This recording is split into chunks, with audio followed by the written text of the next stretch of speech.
Call this meeting to order at 10:30. Ms. Ramirez, would you please confirm the quorum? Yes, sir. We have yourself, we have Vice Chair Romero, we have Trustee Steen, we have one. Thank you. At this time, I'd like to turn it over to Anna Marie Rangel for safety message, invocation, and pledge of allegiance. Thank you. I will review the safety detail board so that we are prepared to be safe in the event of an emergency. Our location is 4514 Bryant Lane. Our nearest exits are out the front doors to the left toward the guard shack. 911 dial is Natalia Lopez is responsible. Louis Bat is responsible for direct emergency responder. Let's see, Anand Vidapuri is responsible for AED. Jonathan Homer is responsible for CPR. Chad Huppengarner is responsible for fire extinguisher, and present hazards are chairs, cords, and bags.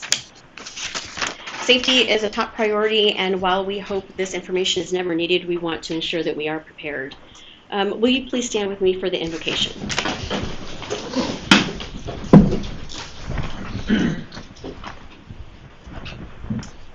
We are thankful for this day that you have given us, for its blessing, its opportunities, its challenges.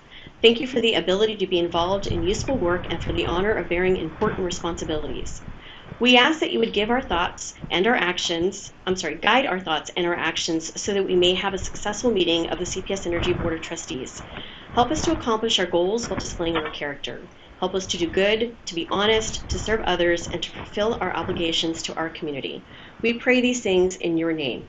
Amen. Amen. Now please join me in the Pledge of Allegiance. I pledge allegiance to the flag of the United States of America and to the republic for which it stands, one nation, under God, indivisible, with liberty and justice for all.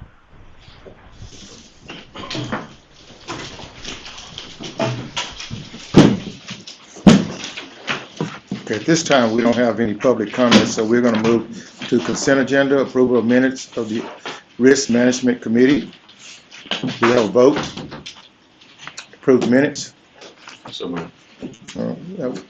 Moved by Mayor. Have a second? Second. Second by Dr. Romero. Okay, do we have any questions or concerns concerning the minutes? All in favor say aye. Aye. All opposed? Minutes carried.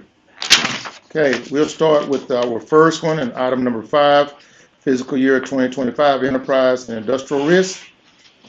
Ms. Okay.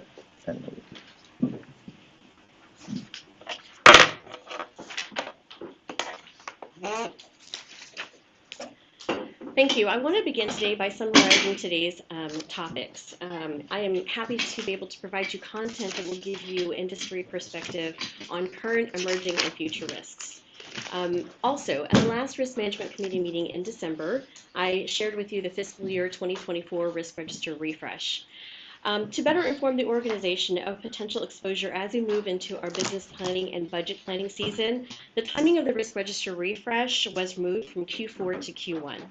Over the last couple of months, the risk team has been working with all the business areas to update the risk register, and you now have a new risk book in front of you to review. The risks that we are identified and assessed as part of the fiscal year 25 risk register refresh will drive the budget and planning alignment.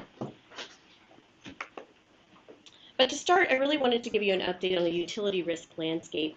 Not only has the organization been working to share with the organization and update the risk register, but we've also been reading trade publications and magazines to get a better idea of the landscape. And here more recently, I was able to attend the LPPC, our Large Public Power Council Audit and Risk Meeting, as well as ETS, or Energy Thought Summit, to get a better understanding of what everybody's thoughts are around the utility risk landscape. There were some really reoccurring themes at these two meetings, and one was energy transition and the heavy capital investments that will be needed in the future to be able to meet our sustainability, customer growth, as well as our reliability objectives. There's no denying the heavy capital investments that will be required globally each year to achieve a zero carbon economy by 2050. Preliminary estimates from the power sector alone are estimated to be about $2.4 trillion per year for items such as new generation, energy storage, and grid updates. So these are preliminary estimates. Another topic of concern was artificial intelligence, or AI. This topic dominated almost every conversation, and that's because there's such an interest in it since there's so much development over the last couple of years. The conversations that were had, most people were fascinated and amazed with the amount of development and the possibilities. But the possibilities of productivity also pose some cyber threats. These AI is a threat as well as an opportunity. Other risks that were discussed were geopolitical risks, economic risks, reskilling of staff, data accuracy, technology disruptors, and these are very common in conversations in this kind of a setting. But most importantly, everyone is concerned about the effects of planning long-term for complex dynamic risks that are rapidly evolving. Also, what I learned is that no utility has the magic answer. Every utility is experiencing the same risks. Overall, we need to change, and staying the same is not an option. And so it's very important if we want clean, dispatchable, reliable, and affordable energy that while providing economic value to the community, that we move to make some change so that we can move forward with efficiencies and effectiveness.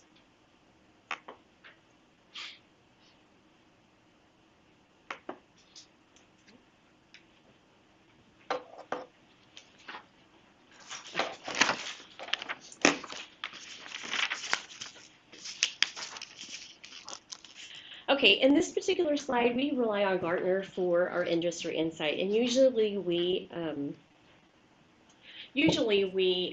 rely on Gartner for our utility risks, or I'm sorry, for emerging risks. However, this time I was able to partner with Gartner, and we were able to get emerging utility risks. And so it's no surprise that economic and political risks were at the top, as well as AI. As we have a president or election on the horizon, as well as global tensions, we need to make sure that we're ahead of our financial strategies and risks. But this is what I reflect on when I think about these things. When I look at the external audit opinions and the I'm sorry, just a second. When I look at the external audit opinions, insurance providers, bond underwriters, financial advisors, and credit rating agencies, and I see that they purposely scrutinize our business practices and our financial statements, their expert opinion is very telling and an indication of our business health. And so, we received a clean audit opinion, and when the markets are hard in the insurance industry, we're able to receive insurance coverage, even expanded coverage at times, just depending. And so Corey is here later to talk about our financial position despite our external risks. Although AI is top of mind, I would like you to know that the utility industry in general, from what I'm hearing and what I'm reading, is not making significant investments in AI at the moment. We are waiting to make sure that we understand where AI is headed and how we should best use it before we make significant capital investments. And I do want to talk to you a little bit about extreme heat, though. I know on this particular presentation, or chart, extreme heat consequences is emerging. But here in San Antonio, it's not emerging. It is here. And there's a lot of things that we're doing here to mitigate that risk. What I would say is that at the last board meeting, you were given a summer preparedness board presentation where we talked about the maintenance that we're performing and investing in our assets so that our reliability over the summer is up to par. We've talked about the material that we have in stock so that we can restore outages and get the air conditioners back on. We've also invested in communication and training for our staff, both in the field and in the office, as well as in our community. And an example of that is we had a Facebook Live early in June where we gave the same information from the Board of Trustee meeting to the community. And we talked about our summer preparedness. We talked about the different programs we have, such as the payment options, affordability discount, budget payment plans. If you missed the Facebook Live presentation or you don't have Facebook, you can always go to www.cpsenergy.com, and there's a nice icons links you can click on to get this information. Also, if in case you haven't heard, we do have an energy conservation campaign that's going to kick off on June 24th. It's a color-coded campaign, and I think it's going to make it easier for the community to understand where they can conserve energy and how they can control their energy usage. Our most recent safety presentations have also included a focus on hydration, being able to identify heat stroke and heat exhaustion. And we are also working with the field crews to make sure that they come in and have an air-conditioned lunch, which is going to be important as the temperatures rise throughout the day. Okay, in this next slide, I'm most excited about this slide. The risk team, like I mentioned, has been working with the organization to help with the risk register refresh. And we've also been working to make sure that the risks are reflective of our current state and that they are reasonable. I'm really looking for a way to be able to benchmark our risks against the industry so that we know that we're aligned and we're thinking about the things most thoughtfully. And so through our training, we were able to come across the 12th annual Productivity and North Carolina State University Research Report. Executives from around the world from all different sectors were surveyed to provide input on the risks likely to affect their organization over the next year and next decade. This list represents the top 10 risks that C-suite executives consider critical. We are using this information as a litmus test to gauge the risks of our risk register. It's an important reminder to know that this is not our list of top 10.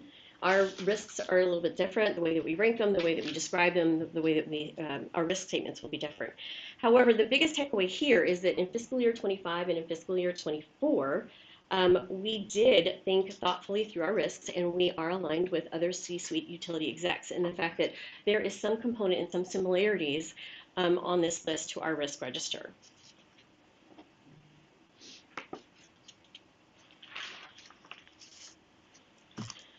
Okay, this is another survey that I was able to get out of the Productivity and North Carolina State report, and I wanted to make sure I gave this information to you because I thought, as I looked at it, that it was important to note.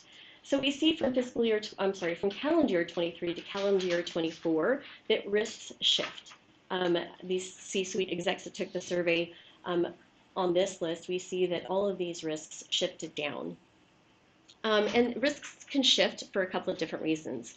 There is a higher level of risk in other risks, which pushes other things down, or there could be some mitigation activities that are performed that help reduce the level of risk, and so that could cause a shift in the risk register. But when I was really looking at this, what I was starting to think about were how we manage our risks here at CPS Energy. And when I looked at the list, I thought to myself, there are some good themes here in how we managed our risks at CPS in comparison to how other C-suite execs at other utilities may have managed their risks.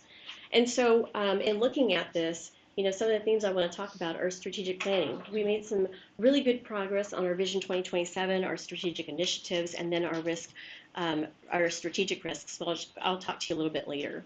And then we have talent retention. We've done some really good things there with the hybrid work program. We have leadership training that we've implemented and that we're taking part of, which is helping with employee engagement. And then lastly, you help to participate in this as well as CEO recognition every month at the board meetings. I think that's gone a long way to help with their talent retention. We have material availability that we've worked on very closely with the operations and supply chain. They've worked to help close the gap on material shortages.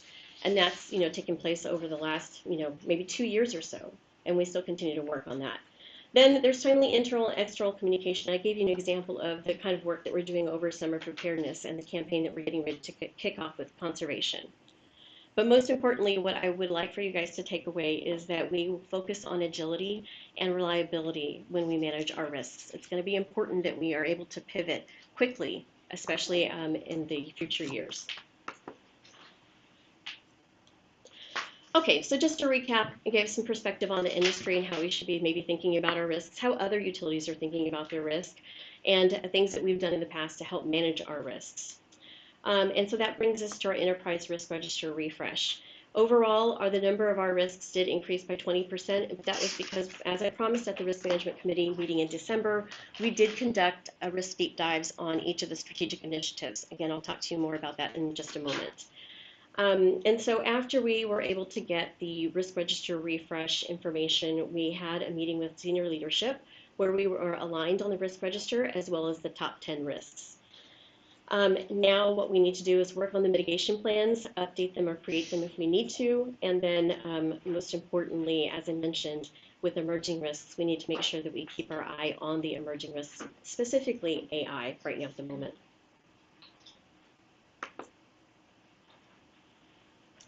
Okay, so strategic enterprise risks. I talked to you about strategic risks at the last risk management committee meeting. And I just want to recap what a strategic risk is. A strategic risk is a risk that impacts an initiative or a strategic initiative or objective that then alters our strategy.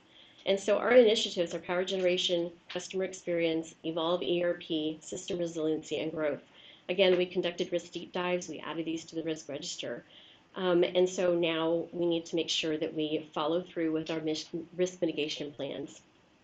We are going to need some heavy investments. I mentioned that the global, there's a global need of $2.4 million per year to meet our energy transition. CPS is not immune from that particular point of reference. We probably won't be spending trillions of dollars, but we do need to make some investments, and we've done that so far with ERP in making sure that we have our contract with Oracle, and then we've also purchased the Laredo Corpus Christi assets. We also need to consider risk interdependencies, and that's going to be important. We already see some between power generation and system resiliency and growth, and we're having more conversations around that and what that means, especially as we continue to develop our milestones and our plans of action. And then lastly, I did mention at our last risk management committee meeting that we will be working on key risk indicators for high and SWAN strategic risks.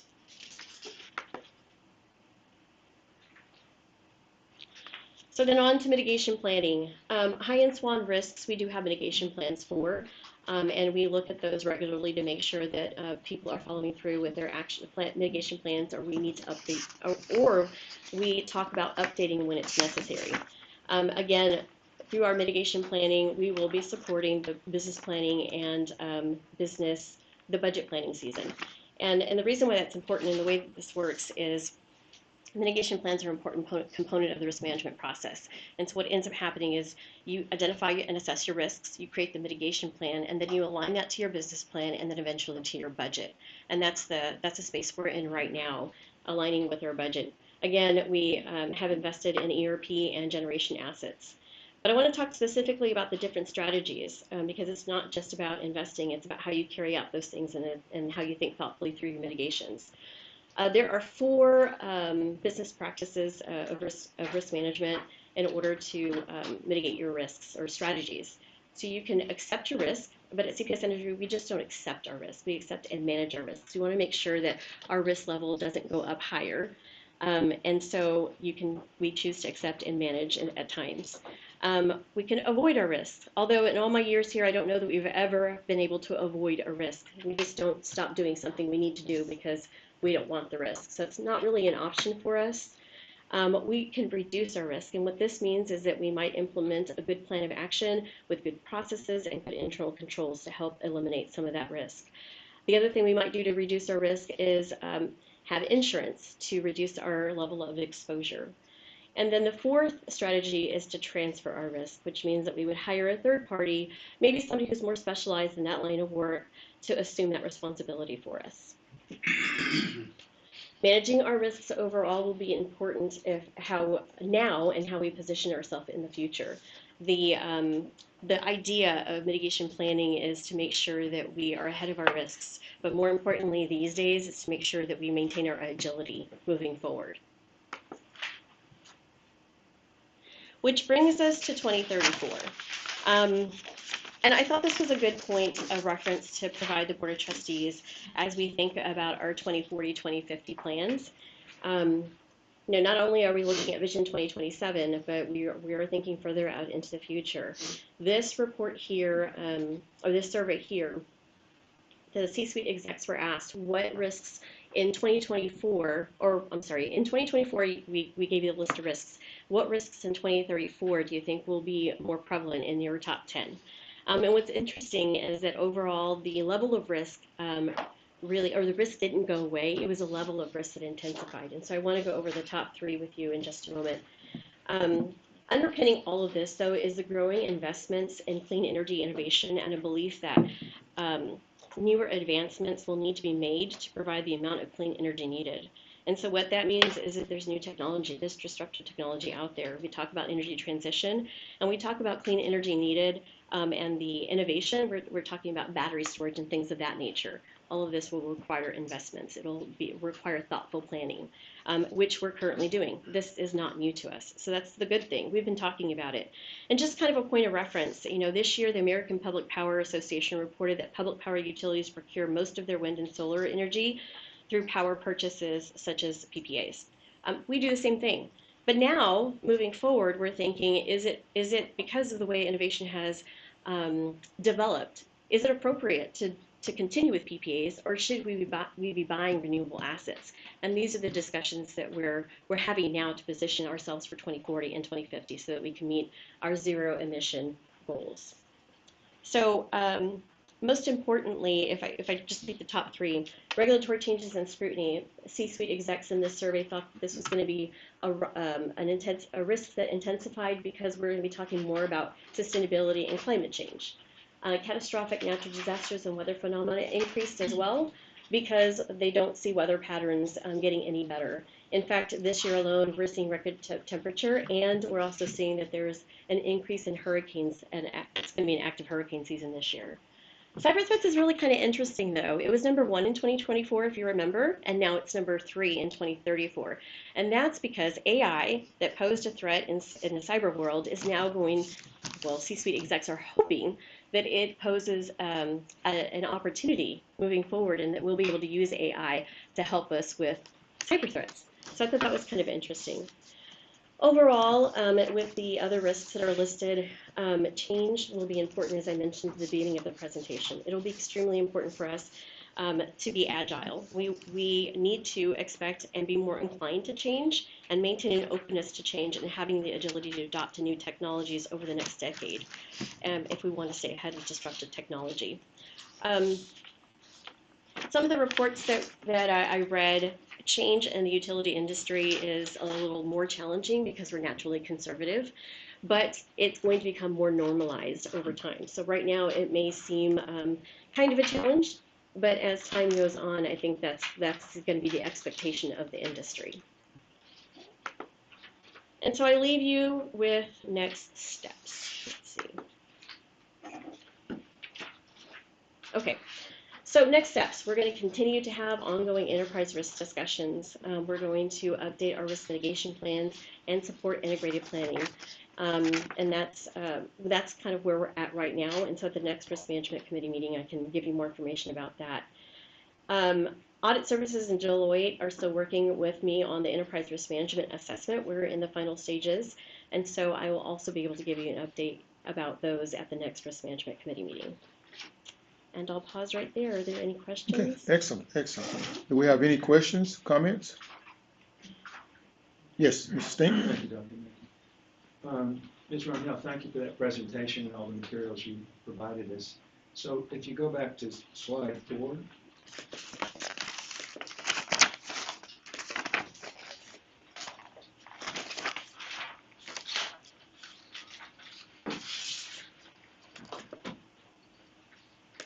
That's the Gartner emergency. Yes. So I was interested that you went to Gartner for this, and these are ranked, but number 4 is market effects from higher borrowing cost. And what does that mean to you?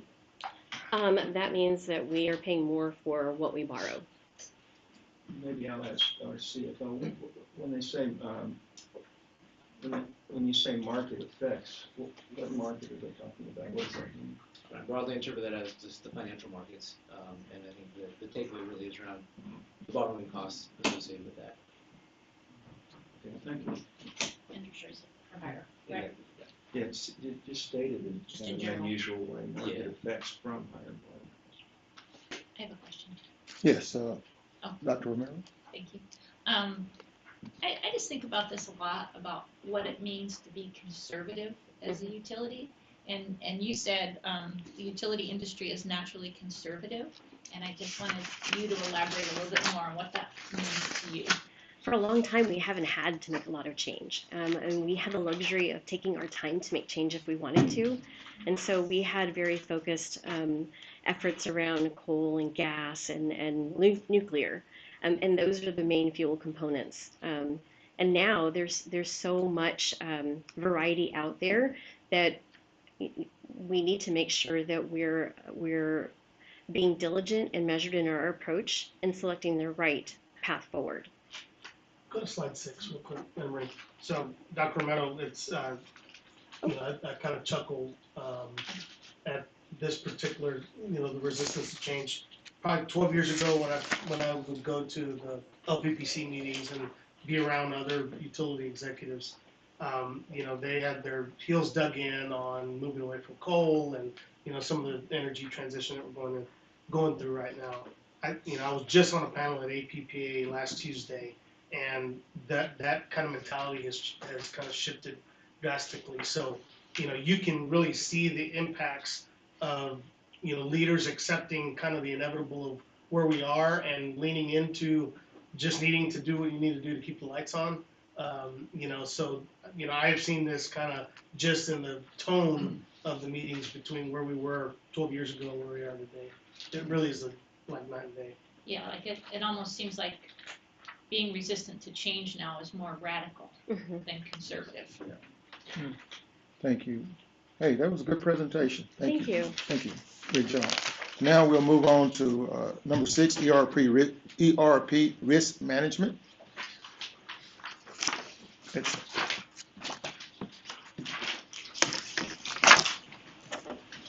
All right, good morning, Committee Chair Dr. Mackey and Trustees. Today I'll be providing an update on how we are planning to manage risk in one of our very large strategic initiatives that you all are aware of, our ERP transformation.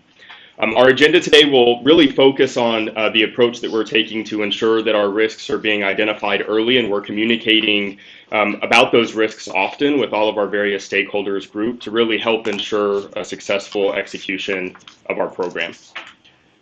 So I'm going to spend a little bit of time here. So we've identified a number of key risk themes working with some of our external partners, and these are things that are really true of any large enterprise transformation initiative, and we believe that they are very applicable for our ERP journey that we have ahead of us.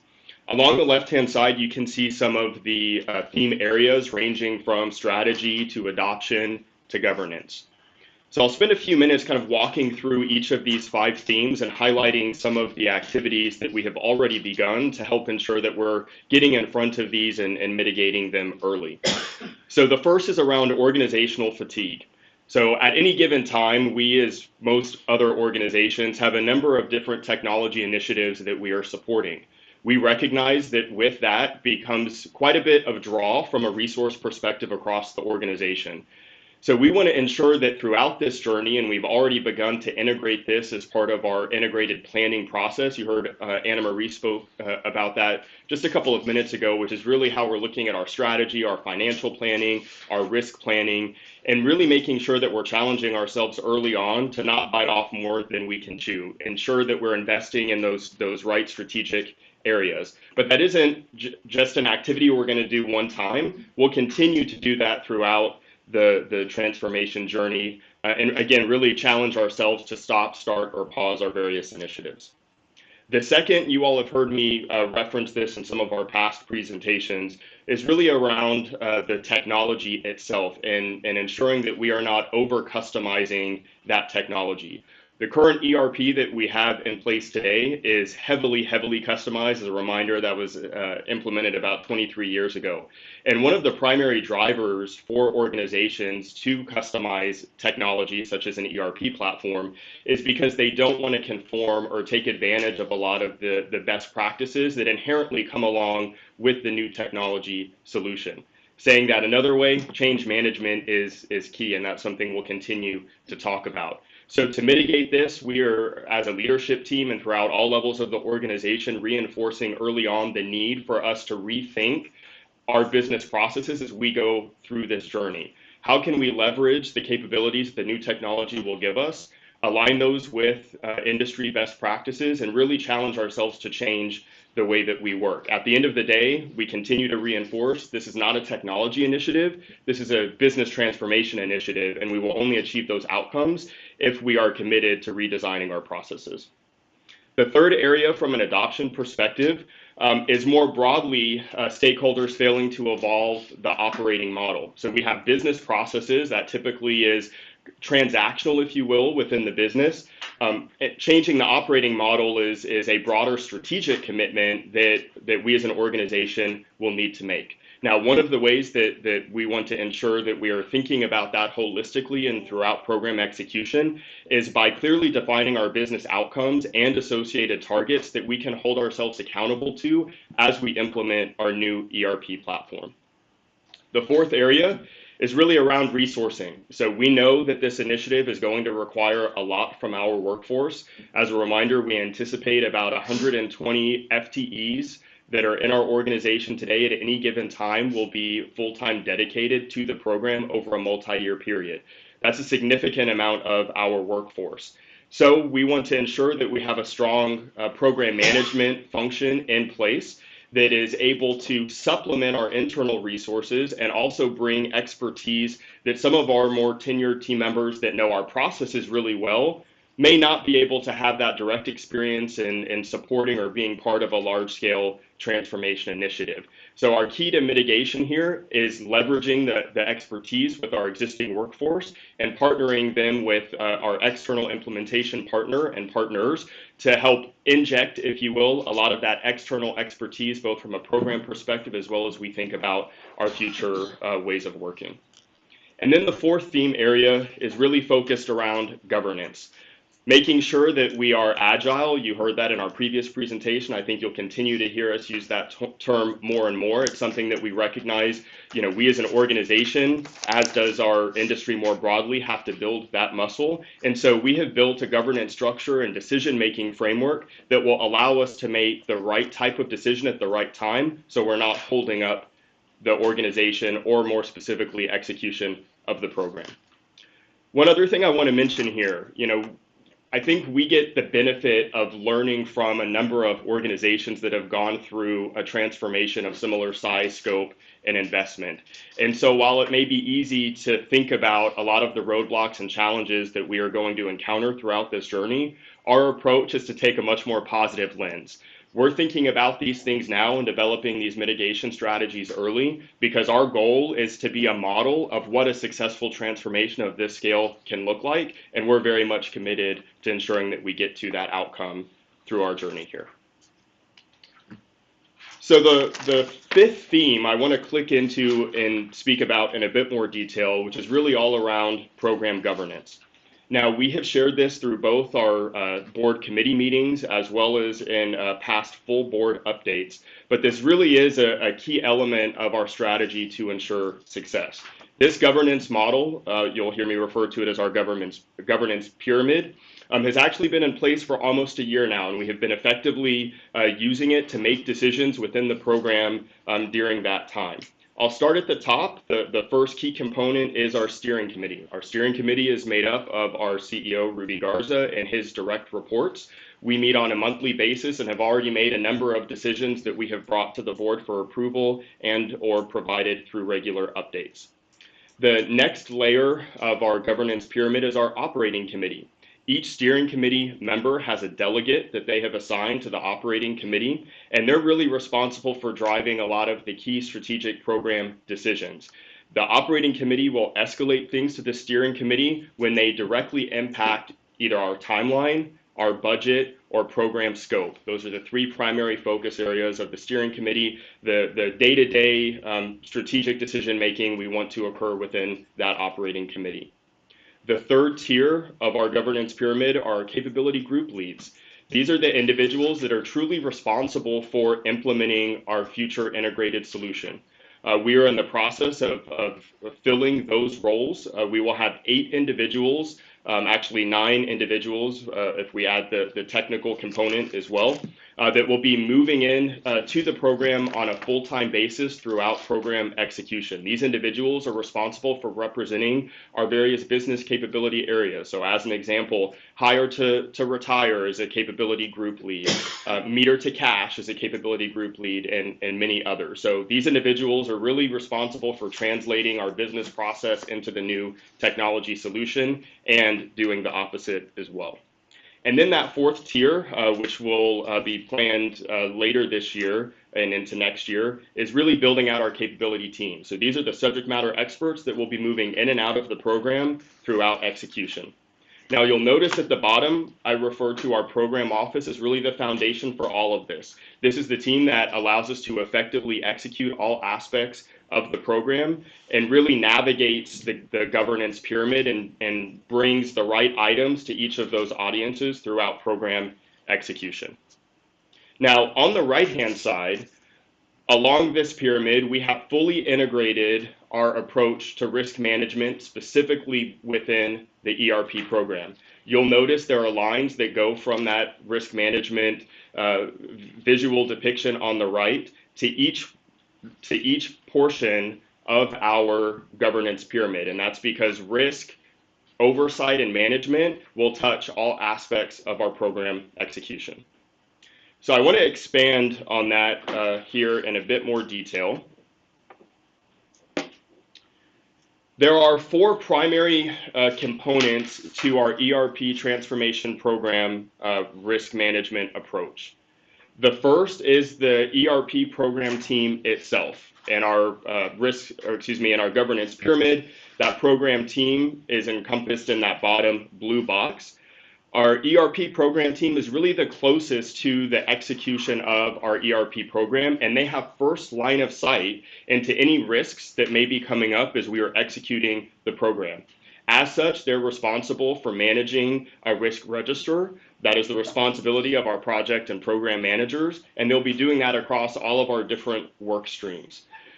The ERP program team does report into the ERP Executive Steering Committee, which gives them full line of sight into raising risks as needed.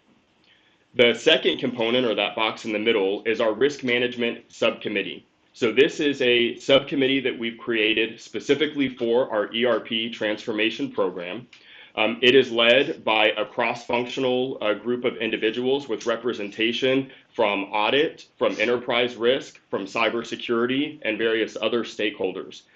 The Risk Management Subcommittee also reports directly to the ERP Executive Steering Committee. That is important because they don't have to go through the program team itself to raise items to our steering committee. They have direct access and a standing item on our steering committee agendas every time we meet. The Risk Management Subcommittee will do a couple of things within the program. The first is they will monitor all of the risks that the ERP program team are identifying. Now, the program team itself will go through a process where they score or rank those risks, and they may ask the subcommittee for assistance or ask them to engage our enterprise risk management function to help create mitigation plans that may require support from outside of the program proper. But the Risk Management Subcommittee has an opportunity to challenge the program team or to provide a different perspective around how they think risks have been classified from a criticality or rating perspective. The Risk Management Subcommittee also has direct oversight of our Independent Verification and Validation Partner, or IVNV, and I'll expand on that here in just a minute. The third component to our approach for risk management is enterprise risk management itself. So you just heard Anna Marie speak before me here today. Enterprise risk management, just as they do when they support our enterprise risk program across the organization, will engage on program risks that require cross-functional mitigation plans to be developed. Saying that another way, if the program team identifies a risk that the program team itself cannot mitigate or develop a mitigation plan for, as an example, maybe the program identifies a risk around competing priorities with other strategic initiatives. The program can't solve that on their own. That's where enterprise risk management will come in, help bring all of the stakeholders together to develop those mitigation plans. They also are driving the evaluation and selection of our IB&B partner in concert with our risk management subcommittee. Enterprise risk, as you all know, reports to the board risk management committee, so that gives them an outlet to raise relevant information to you through our standing committee meetings. And they also have a seat at the table in our ERP steering committee as well. And then the fourth component is really how we are bringing in some independent oversight into this process. So we've talked to you all previously about our independent verification and validation partner, or IVNV, but that is an independent third-party firm that will come in and provide their own assessment of how the program is progressing. They will review program artifacts, they will sit in various program meetings, they will interview program stakeholders, and they will develop their own assessment around how the program is executing or where they are seeing risks, whether it validates risks that we have already identified, or maybe they're bringing new risks to the table that we had failed to effectively identify. This group is completely independent. As I mentioned, they do not report into the program, the ERP program team. They report into our risk management subcommittee and will also have the ability to provide updates directly to the ERP program steering committee. So we're confident that this approach layers in the identification and mitigation of risk at all levels of our program execution and includes a healthy mix of internal and external partnership, and those are external partners more broadly within our organization, as well as bringing in that external expertise through our IB&V partner as well. So with that, I want to give a quick update on how we are progressing relative to our IB&V partner selection.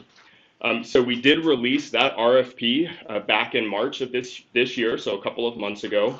As with our normal supply chain process, we held a pre-bid conference and answered any questions that were received. Proposals were received from potential vendors in April. There were 6 respondents to the RFP. Our cross-functional team is actively evaluating those responses with the goal of shortlisting or identifying our top 2 vendors that we will invite here this summer to provide presentations that will lead into a negotiation process and ultimately result in us or that team making a recommendation for that IB&V partner. Our goal is to have that done by the end of this year, and that aligns with the timing that we have established for our implementation partner to come on board. We do think that it is important for both of those firms to onboard together because they will obviously be working very closely with one another. Again, that's our technology implementation partner as well as our IB&V partner. And of course, we will follow our board procurement policy, and based on the investment of that partnership, we'll bring that back to the Board of Trustees for approval as needed. That concludes my update on our approach for risk management within the ERP program. I'm happy to answer any questions. Nice time. Yes. I just wanted to thank you and compliment you on what you're doing, because not only are you doing this, but then it's a whole separate job to present it to us in a way that, you know, keeps us updated on it. And I appreciate how each time you present this to us, you go backwards just enough to give us the context so we don't feel like, oh, wait a minute, what's he talking about? But you don't go over it too much. It's like where we would say, yeah, we know that, right? And then you're bringing us forward just enough. So I really appreciate how you were bringing the board and in our committee meetings as well through this process with you, and I appreciate that that's a whole other job for you. Thank you. Thank you. Any other questions? Yes, Mr. Steen? So just echoing Dr. Romero, I appreciate your presentation today, and you gave us a great update at the April 22nd board meeting. And then we had a really, for me, very informative one-on-one April 11th. So thank you for that. As I've said repeatedly, it's hard to fathom that our current ERP system is close to a quarter of a century old, and our vendor has told us it will cease supporting it in 2027. So I concur that CPS Energy must complete this transformation over the next 4 years. And you confirmed at our April 22nd board meeting that the overall cost is projected to be $304 million. Has that changed? No, sir. That's remains our target. And please put up slide 4, but I think you answered most of my questions that I had on this. I was going to ask you about how the steering committee is made up, but I thought I heard you say that that the steering committee is really the CEO and the CEO's direct reports, all the chiefs. Yes, sir. That's correct. And I think that's appropriate. I think that this reaches the level of importance that I'm glad that you've got all the top people engaged on it. So, if you put up slide 3, and here's your list of common key risk themes. And as you know, I have ongoing concerns about CPS Energy's financial situation. So one of my top ERP risks is that this massive undertaking will be completed on time. Will not be completed on time. You know, you have to express these risks in a negative way. So, and will cost more than $304 million. So I'd include the following as major risk. Number 1, overly optimistic scheduling. And number 2, budget overruns.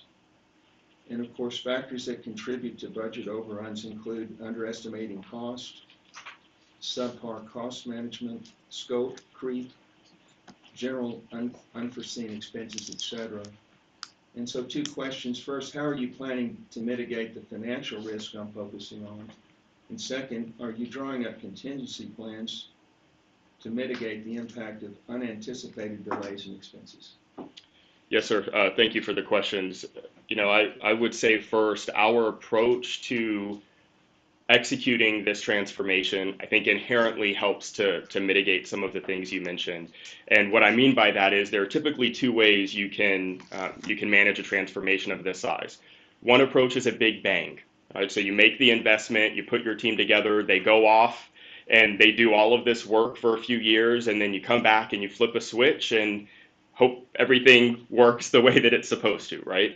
I think that approach lends itself to some of the risks that you mentioned.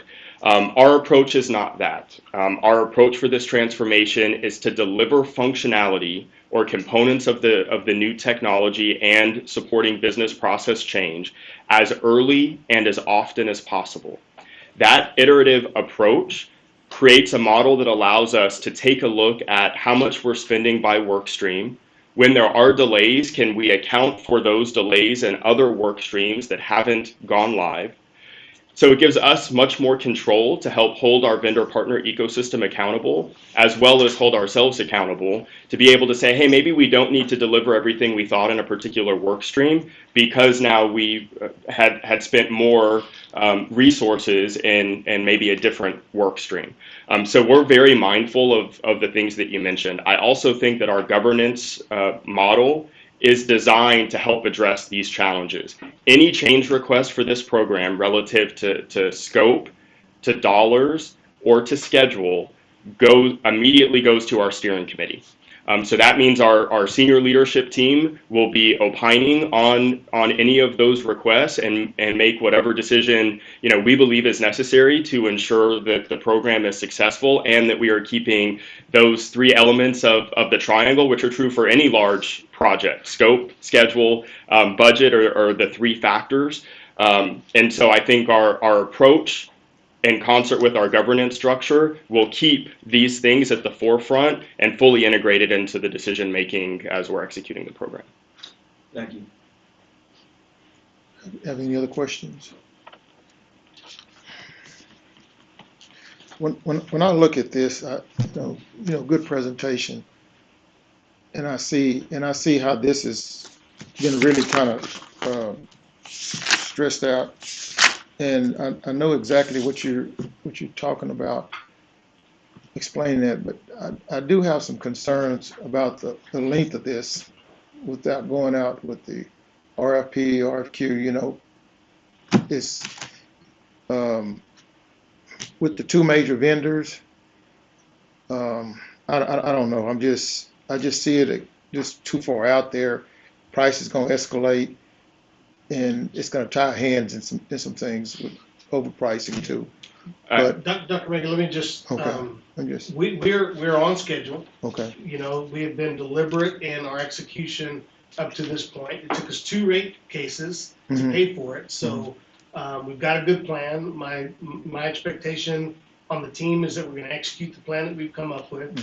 And while certainly there is historical reference for these types of projects being late and being over cost, I refuse to allow us to start this process off kind of with that hanging over our head. We're going to be the model for how to do this right. And to do it right, you've got to do it deliberately, as Evan mentioned. So I think this year we'll get our partners in place. We've already got work going on behind the scenes that we haven't really talked about here. That's looking at all of our processes to figure out what we can do now to enable the organization to transition, as part of the ERP plan. So we've got a lot of good efficiency work going on behind the scenes that's going to give us a chance to be more successful. But we're right on track in terms of the timing of the contract. So I think we're in good shape. Okay. I have a question. Yes. Given the two comments made by Trustee Stewart and Trustee Mackey, and what I think were the good answers that we got, it seems like maybe we should memorialize that by adding that as another risk, because that shows the world that we have considered this and that you had a great answer to that, but why not then put it into our risk summary and our themes? That's what today is all about. Can you repeat that? I'm sorry. The conversation is how do we ensure that we don't find ourselves over budget and it takes longer than we anticipate. And the feedback was because our governance strategy that we put together, our plan is a good one. We're on track with where we said we would be at this point in time, but certainly updating the board on process and timing and budget should be a regular thing to ensure we don't lose sight of that. So Is there a KPI that we could consider for a budget? well. Our budget is Yeah, but like a KPI of 10%, 5% variance, so like more specific than that. We've got that built into our program. Yeah, and so I think there was a request that originated from the TNR committee probably last year. We are now including a one-pager in the quarterly financial update that is just reflecting the health of this program. So all of you get that financial update on a quarterly basis, and we will continue to make that available to you. One maybe point of clarification, Dr. Romero, to your question. So what we've identified here are risk themes. We actually have a full register of every risk that we've identified within the program. A few of those have actually elevated to our top risks at the enterprise risk register. So a good way to think about how we're managing these program risks is there are almost two lenses you can use. We've got the program risks, which is its own register in itself, and where those risks warrant being escalated for visibility to the enterprise, they actually move over to the enterprise risk register. So we've accounted for risk around cost and schedule because we actually think those two things go hand in hand with one another, the primary driver of cost increase or delays in schedule. So we do have that, while it's not depicted here as a key risk theme, we do have that identified as a risk within the program. Good. Thank you. Thank you. Thank you. Next, we have our financial risk management report.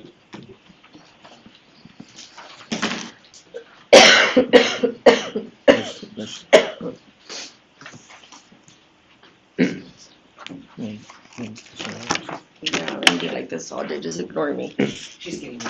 I'll get I myself. do that anyway. No, I'm just gonna make y'all feel sick, but I'm not gonna take it.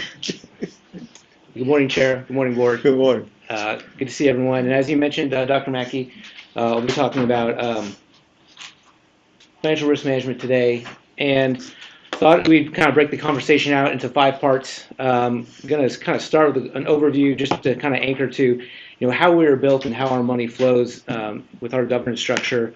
Then dive into our financial risks. Obviously, we've been talking about risks for the last couple of presentations. I'll highlight it as it pertains to this discussion. And then pivot into a management view of how we look at our budget, kind of a click down from what we've seen before. and then kind of roll out the end of the conversation with some benchmarking in terms of how we compare to the industry, and close out with some commentary and perspective from the rating agencies. And the takeaway really here is that in everything that we're doing operationally, we are factoring risks into our operating model, into the decisions that we're making, at which you've heard earlier today. So you've seen this slide before. We've had conversations around this in terms of kind of how we're built in our operating model. Fundamentally at our core, and I know our board knows this, we're a locally regulated cost recovery business. So what that means is every dollar that we spend on behalf of the community ends up in the customer bills somewhere. And I'm saying things we know. We often talk about, what do we generate? We generate revenues, right? We generate revenues to pay these costs, and that's part of the conversation around the flow of funds and kind of our business model. And it's a very unique business model. The thing that I would mention that is new is that we continue to pursue revenue diversity, right? And that's a big theme that we've talked about for the last couple of years. And I think some of the examples that you can point to is the pursuit of our grant dollars that you've seen over the last handful of months here. Those are dollars that we are bringing into this organization that are not from our local customers. Same conversation with wholesale revenue. Those are revenues that don't come from our local customers. So when you look at kind of our core and how we're built, we are looking at diversifying where that revenue comes from, and I think that is a good mitigation to our customers. Again, just kind of an anchor in terms of how our money flows. I know we've heard the conversation around sources of revenue and uses of revenue. And you zoom out from this slide, if you basically just kind of look at it at a macro level, on the left-hand side is where we get our revenues from. And that is always going to equal how they are applied. And I think what's interesting is you can see kind of where the lion's share of our revenue is coming from as an organization, and it's mostly with the blue section, which is your electric business. But it's worth noting that there are components on here that are, again, not from our local rate-based customers. So when you talk about revenue we bring in from wholesale, you can see that in the purple. In red, you see these are basically regulatory fees that we bring into the organization. And the application of those dollars has a use somewhere. The obvious places is around the electric and gas business and the fuel costs, which you hear about. City payment, we've heard about. Our debt requirements, that is our annual mortgage payment, right? This is us servicing the debt that we have. And the repair and replacement account, which we've talked about, this is the money going to our savings account to pay for capital programs. But at the end of the day, every dollar has a dedicated purpose. Now, you've heard Rudy say that before, and we re-emphasize that. When it comes to the conversation of risk, kind of with this kind of in the back of our mind, all the things that we have talked about are risks that come up in the conversation when we're doing our financial planning.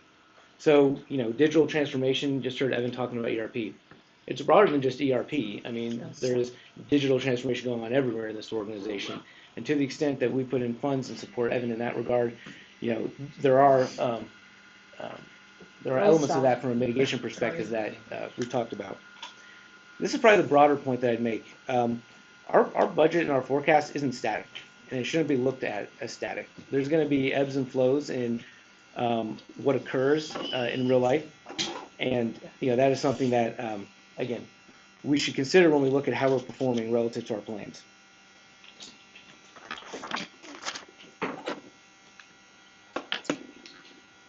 All right, talking about our budget. We had a conversation to dive in a little deeper into our capital and O&M budgets. On this screen, I won't spend a lot of time. This should look very familiar because this is the slide that we use during our budget presentation. It's our non-fuel O&M budget, close to $900 million. It's all the categories that you've seen previously between labor, resiliency, technology, etc. What is new, and probably more interesting, is on the next slide. This is a management report. You typically won't see this at the board level. This won't be in our quarterly financial updates, but it's an opportunity to give the board a perspective on how we look at our budgets on a business unit level. So each one of these business units ties to an individual chief who's here to represent themselves. In the middle of that slide is our year-to-date actual to plan with the variance, and then the following 1/3 on the right-hand side is our forecast for the end of the year. here's the deal. This is the first quarter, so everything is still early on. I would say that, when it comes to trends, it's still early because it's been, it's the first quarter of the year. It's our shoulder months. But what you can tell is, as you look through at your total O&M without STP, we're about on plan when you look at that net. You see some business units are up, some business units are down for various reasons, but this is how we at the board level manage at the macro level. And then STP, it's one of our larger O&M bills, so we break that out. And then you can see our total O&M with STP, is a little bit under year to date, and you can tell we think we'll finish the year about $4 million over. At this point, that's pretty much on plan. Now repeat that, you said. Repeat that again. Our O&M with STP is about a little bit less than our plan for the first quarter, but for the end of the year, we're forecasting about $4 million over total, as you can see there, kind of right here on the slide. Again, it's early, so these are forecasts that will continue to change over the course of the year. And on a budget that's nearly $900 million, $4 million is pretty close to on target. The other elements are the new gas assets that we added to our portfolio. We didn't have them in the first quarter, so just for illustration, at the bottom we added in the budgets for the new generation assets and the 2% of STP. Same story on capital. I'll break it down. We're familiar with this first slide, again, that we've used. It's a $937 million capital budget before the acquisition of these assets.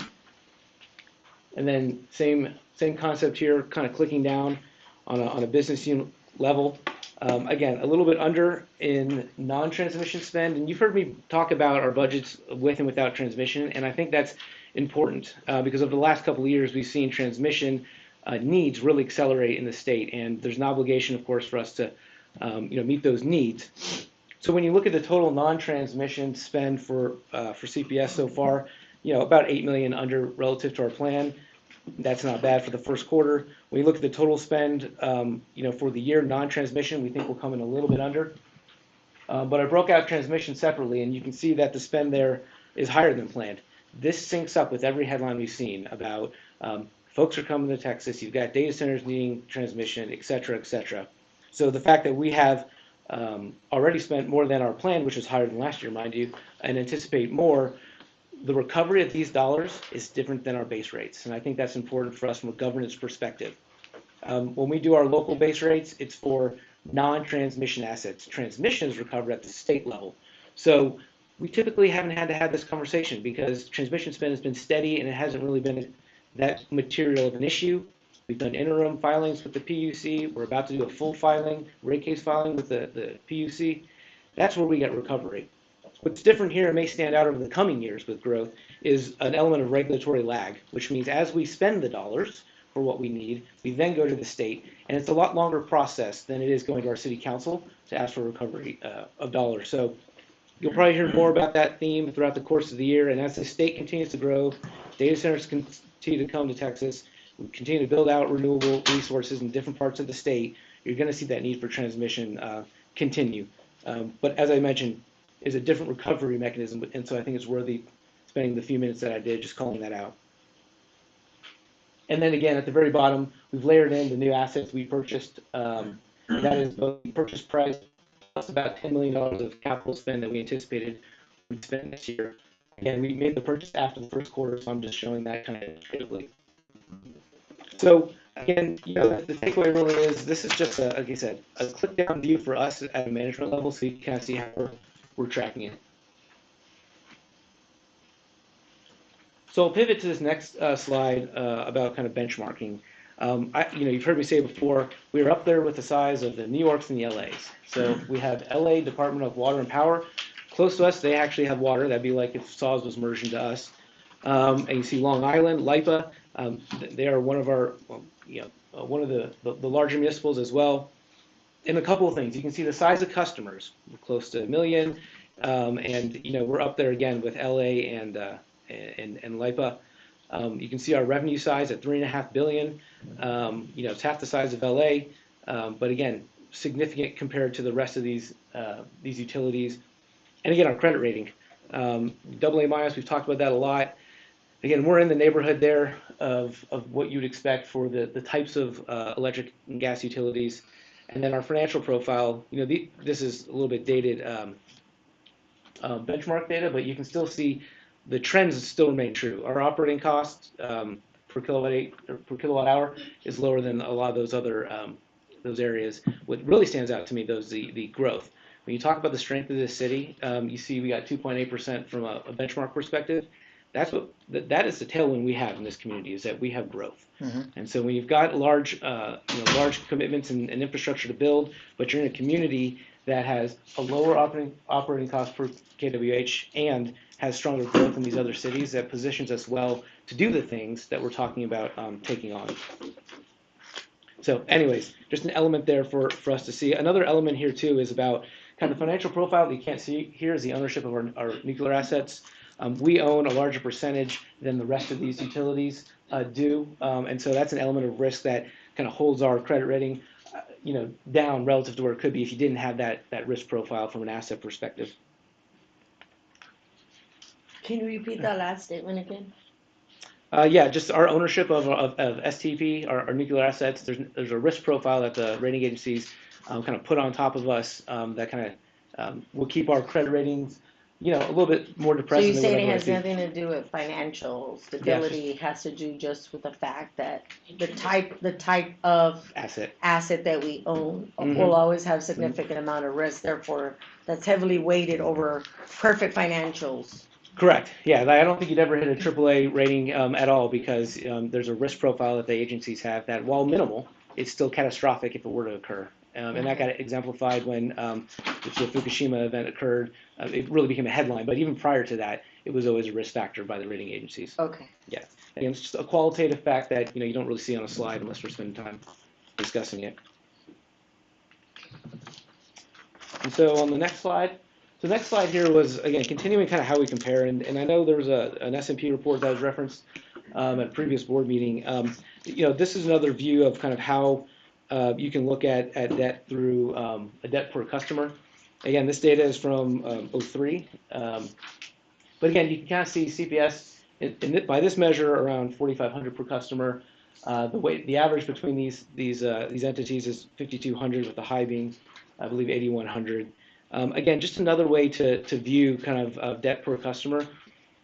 The point of actually this in our following slides is we are strategically using our balance sheet, and rightly so.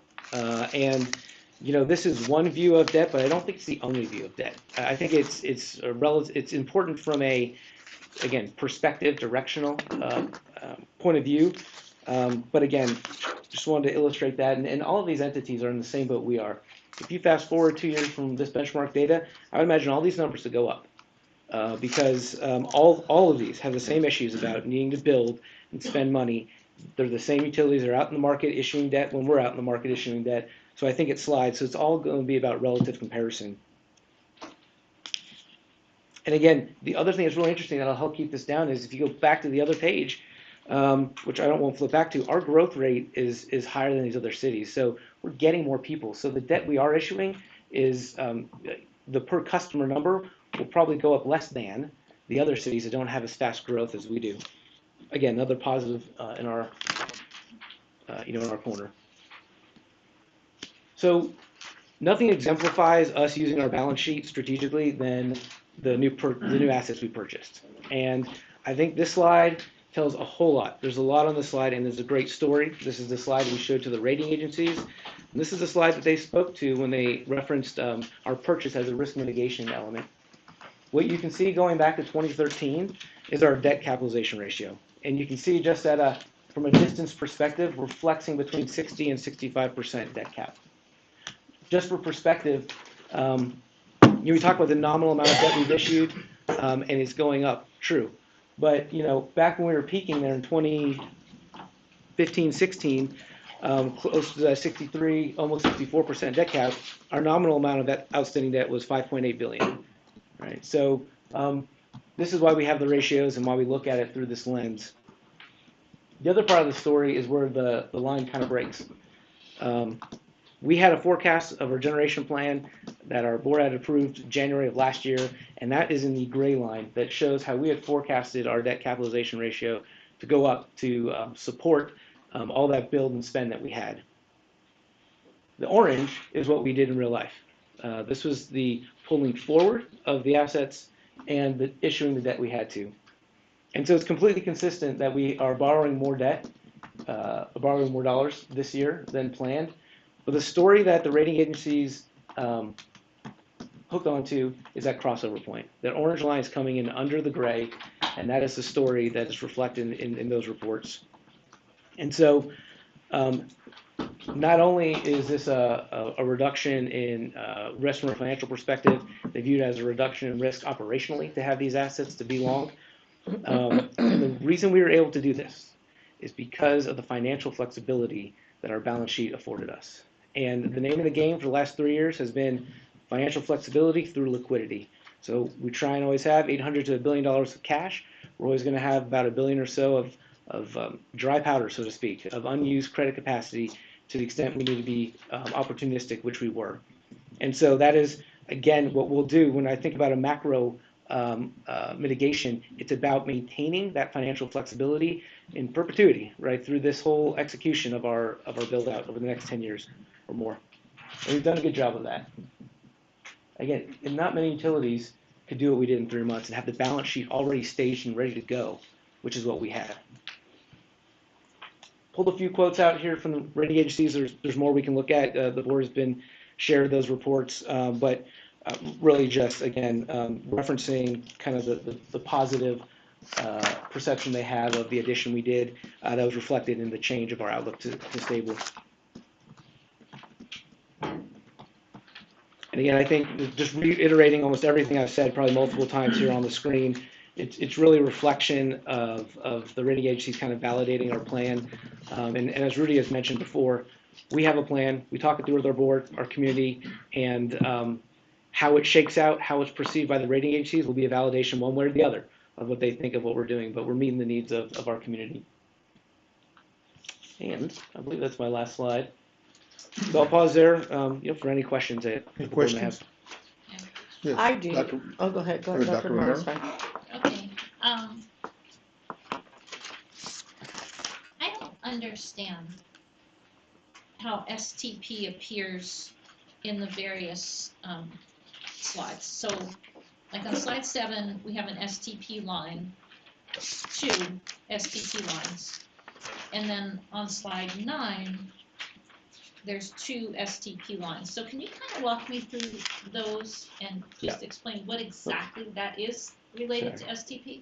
Explain how, Yeah. Corey, explain how we deal with STP from a budget standpoint. Yeah, so we are a co-owner with STP. That's kind of first and foremost. So there's 2 other owners that we have to manage with. STP has their own accounting department, finance team, etc. And there's a governance structure that Benny represents for the most part, along with others throughout the organization, and we discuss what that budget looks like. At the end of the day, what we reflect here is our percentage share of the total O&M and capital budget. For the O&M, so there's a control element that's different, which is actually number 1 why I isolate that. And number 2, on this O&M page, it's a large spend relative to our total budget. So it's worth identifying. In fact, it's more than the budgeted capital spend, which I have blended in. I'll talk about that in a minute. So we're just isolating that because there's a different level of control associated with STP that we don't have. So I like to view it that way. Much like I pulled out transmission because it had its own unique characteristics. Same thing with STP. The second line, I think you're referring to at the very bottom of STP. That's the new 2% that we acquired. So I will blend that going forward, but this occurred this year, and for the purposes of our planning, we had an approved budget, and these are additive. So for the balance of this year, I'll just keep them isolated so we can have transparency. But then as we roll forward, it'll just be STP O&M as one line going in the following year. And that's on the O&M We side. don't actually close on that 2% until the Nuclear Regulatory Commission approves it. Right, okay, so this piece is the O&M Right. that we spend for STP, and I understand it's broken out between what we already had and what we're adding. Right.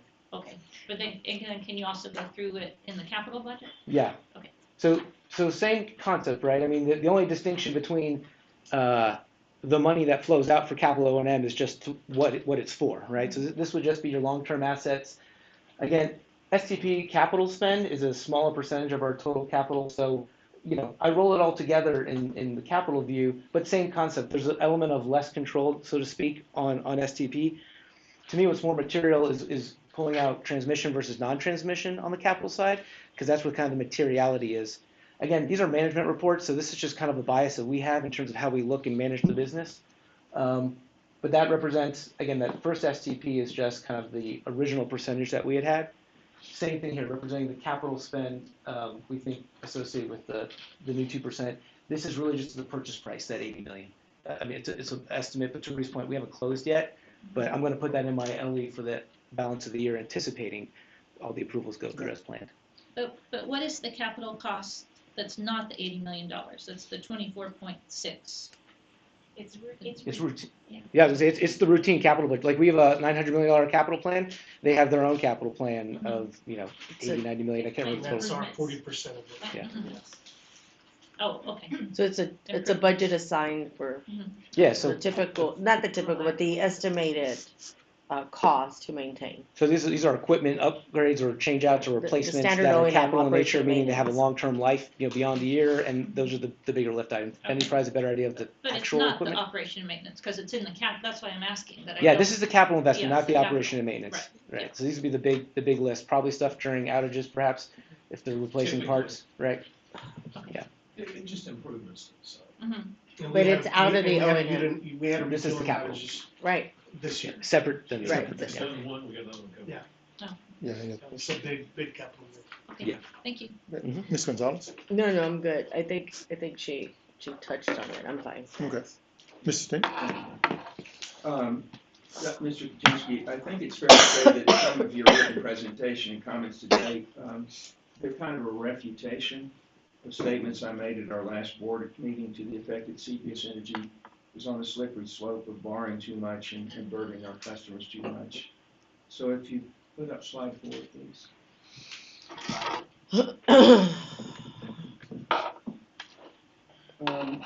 So I noted at the last meeting our debt is swelled to $7 billion, but I think you just sent out some financial information that showed it's now 7.5. Is that correct? Correct. And why, just in this short period of time, has our debt gone up from 7 million to 7 billion? Well, it's closer to 7.6, and it's because we bought the assets. We spent $785 million on all the new gas plants. We issued that 100% debt for that asset, so that's why we did it. But I would point out that that nominal dollar amount, if you go back to slide 12, that's factored into the view. So this is why I often say there's a nominal amount of dollars, but you measure it by the ratio because it shows you kind of where we're keeping the band in. So anyways, I don't know if that's helpful or not. Well, go back to slide 4. So the green slice on that pie chart, that's what we're paying annually. Correct. What is it? I can't read it. 4. Should be 482. So close to approaching $500 million. Correct. Again, we're borrowing too much and burdening our customers too much. Then Sir, let me slide just, 10. you keep saying that, let me correct you a bit here, because what you're saying isn't completely accurate. We burden our customers whether we go to them and say, and again, the decision we made to purchase these assets was done with the boards, in full view of the board, full view of the council. It was a strategic decision. We are executing a strategy that was endorsed by both the board and ultimately, with input from city council. If we don't borrow the money, then we are going to the community for additional rate cases, which is a direct impact. So this is utilizing every lever we've got to make these purchases, to make these financial decisions in a way that keeps our rates affordable.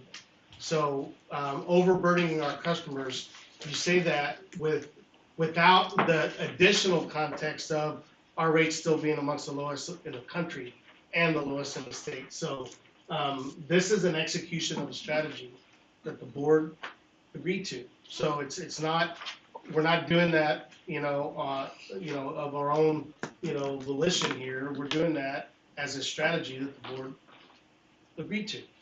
This is the result of that, and it actually, we're doing it in a way that keeps rates low. So I can't sit here and allow you to keep making a statement that's just factually incorrect. It's not correct. You're wrong in that respect.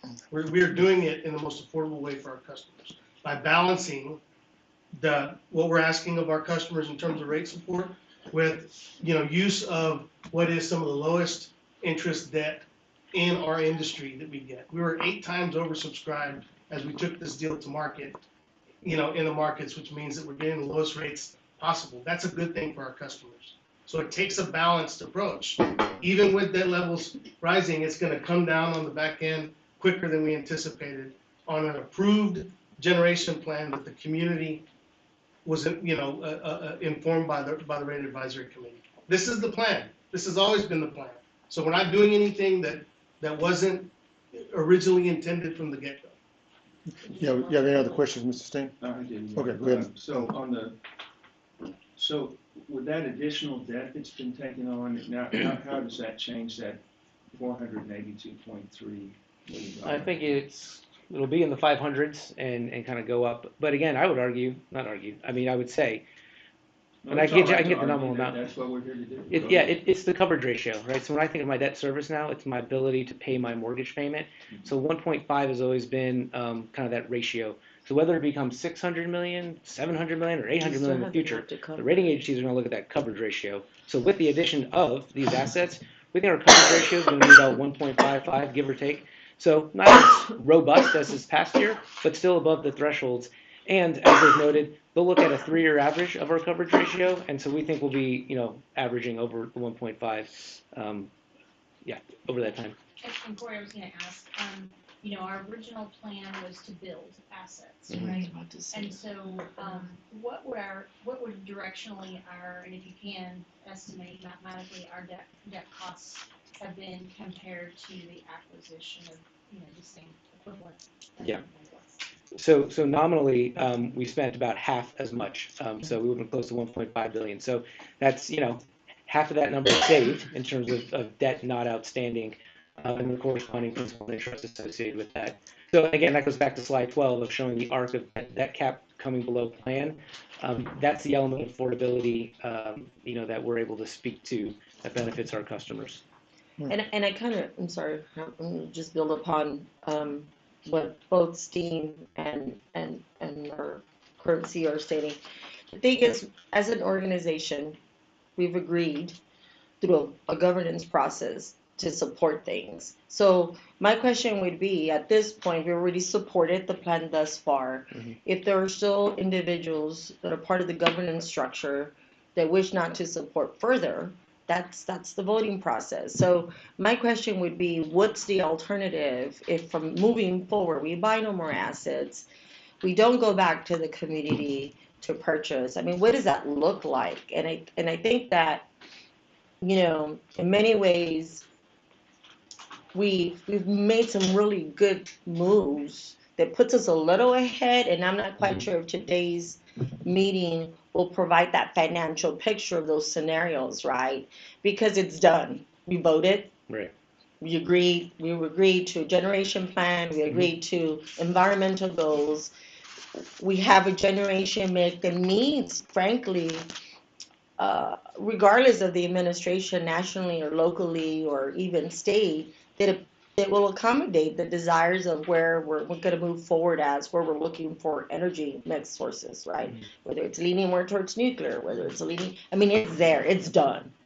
So I think it's too premature, at least to understand what that new scenario looks like now that we've got everything. So now moving forward, we can say, no, we've already invested too much. No, we've already done this too much. But what are the projections of growth? And what does that look like? And what is that going to cost us to maintain that? Yeah. What we've invested today, how far does that take us? So then when that question comes up of we're spending too much, well, I think what I've heard is you already know what we're spending today. Yeah. How much does that take us forward? So that question of, are we... And again, I know my math. We're not over leveraged. I mean, when you look at our balance sheet, when you look at our assets, I mean, we're borrowing barely nothing compared to, and this thing of we're burdening our customers. We burden our customers in different fashions. Bureaucracy, not doing something about it, only incentives for a few that benefit from it, whereas the wealthy can understand how to benefit from that. The low income people take a little longer. I mean, the reality is, I want to know moving forward. We know what we spend today. Yeah. What is that going to look forward? So then I can say, hey, we really invested this. That should have taken us 15, 20 years. Why are we making this decision now? I think the anchor point has to be the gen plan this board approved. That's the anchor. So that investment that was in there, we're executing to it, but we're doing better than plan, right? So the 1,700 megawatts that we purchased was always going to be in that plan. It's a little bit further. Right, and I guess visually, it's hard for someone to see these numbers and understand that because you don't have a current state. The go gen to- plan conversation is coming up. Yeah, and then shows financially future state and then like an in between. Yeah. And I think that's what people need visually to understand that journey. This is that journey. I can't anchor to anything better than this because the orange is showing. Thank you, and I think that's what I want my Yeah. colleagues to see, like it's done. Yeah. Here's where we're at and what does that look like so that we can put the brakes on if we, but we're done, we're past that. Corey said it, you know, the risk we've taken off the table is the build risk. We've got more solar that we're working on, we've got more battery storage we're working on, we've got to build some peakers. You know, all of those are gonna be decision points of the board to say, hey, we're gonna continue on our approved generation plan or not. Okay. Right. Hey, thank you. You have another I question? don't have any more. I've got- so- Thank so you. If you please put up That slide would be great. And you really didn't disclose why you picked the 5 utilities to compare CPS Energy with, but and I don't mean this, but it's potentially misleading because CPS Energy is listed first as if its credit ratings are the highest when, for example, Sacramento Municipal Utility District, which is 4th on the list, as well as Jacksonville Electric Authority, which is 6th, that is last on the list, actually have overall higher credit ratings than CPS Energy. That's right, and I'm not ashamed of that. I think it's perfectly fair and fine for us to be rated where it is. Again, we own more nuclear than those other assets, than those other utilities do, which is a driving factor. And we live in ERCOT, and they don't live in ERCOT. Okay. Yeah. Okay. So, and then respectively, let me ask you to confirm the correctness of this statement. Following Winter Storm Uri, all 3 credit rating agencies downgraded CPS Energy, and that downgraded status continues to this day. Is that correct? Yes, we have the same rating as we did after that. Were we alone? No, others were brought down. The whole ship or way, whatever, it all rode down. All right. And then secondly, all 3 have currently assigned us as a stable outlook. And as many of you know, there are 3 outlooks that are used to indicate a rating agency's views toward the likelihood of a rating change, and in most cases, the probable direction of that change. A stable outlook where CPS Energy now sits in the case of all 3 credit rating agencies is a sign when the agency believes that it's not likely to be changed. So is everything I've just said about credit rating agency status, is that accurate? Yeah, and I would advocate for us having that position. But if I may, the relevance to that statement is about who cares about our rating? It's the financial community, the investors that lend us money. We were just out in the market issuing $1.1 billion of debt. We got offered almost $9 billion. We didn't take it all. We worked down the borrowing cost so the investors could compete. When people look for Texas tax-exempt debt, they're not looking at they're not comparing us to LA, and they're not comparing us to SMUD. They're actually comparing us to tax-exempt debt. So Austin or LCRA. Those are the types of people we're competing against in the market.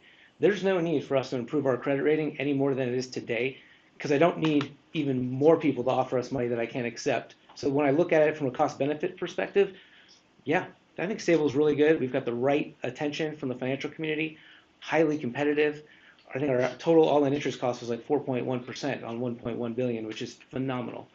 And Corey, Yeah. I'm sorry that I keep opining, but I wanted to ask, there's a certain amount of infusion, cash infusion you have to to inject into the organization to get to a higher credit level. Correct. That will result in some nominal amount of basis point difference Mhm. in borrowing. Correct. And so you get to, I wanted to seed that and just ask where you see us on that spectrum, and there can be a point where in a capital intensive organization, that infusion actually creates a drag on the organization. It does. I'd almost view it as locking up working capital. Correct. If you infuse more cash to the organization, our forecasts have been able from $1 billion to $1.5 billion in liquid cash over the next 5 years on hand. We finished last year with 1.1-ish billion on hand. Again, and that kept us at our current rating, but it's not measured by nominal dollars. It's measured by days cash on hand. So the nominal dollar amount that we have in our forecast is to maintain that days cash on hand of over 150 days. But most importantly, too, Elaine, I'd mentioned, is they also look at liquidity, which is unused capacity plus cash. And that is, when I talk about having financial flexibility, that is something we've worked on over the last 3 years, is increasing that level of unused credit so that today's liquidity metric complements the days cash on hand. But the point is right. We increase rates, we keep more cash, it sits in our bank account, we could get a higher rating, but I can't deploy it. So I got to actually borrow instead. Well, that cash is kind of sitting there not being deployed. Again, it's a cost benefit for us. We have our financial advisors providing us that guidance, and it's kind of where we're at. We think we're at a sweet spot. Thank you. Let me Steve, make do you have two any more questions? I have just a couple more. Well, Yeah, that's fine. Before we leave this point, let me make 2 statements here. Number one, what is lost on this slide is our operating costs per kilowatt hour versus the other utilities, which is why we're at the top there. We talk a lot about, it being in the spending spree. We're actually as efficient a utility as any of the largest utilities in the country when it comes to how much we're spending, per kilowatt hour. So that's number one. That means that we're watching our costs, and how we're operating the company. Number two, we're going to put a strategy together, and we're going to execute that strategy because it's right for our customers. And we're going to earn whatever credit rating comes with that by managing our finances in total. So I'm not running this business, in conjunction with the board's guidance, with the increased credit rating being the driver.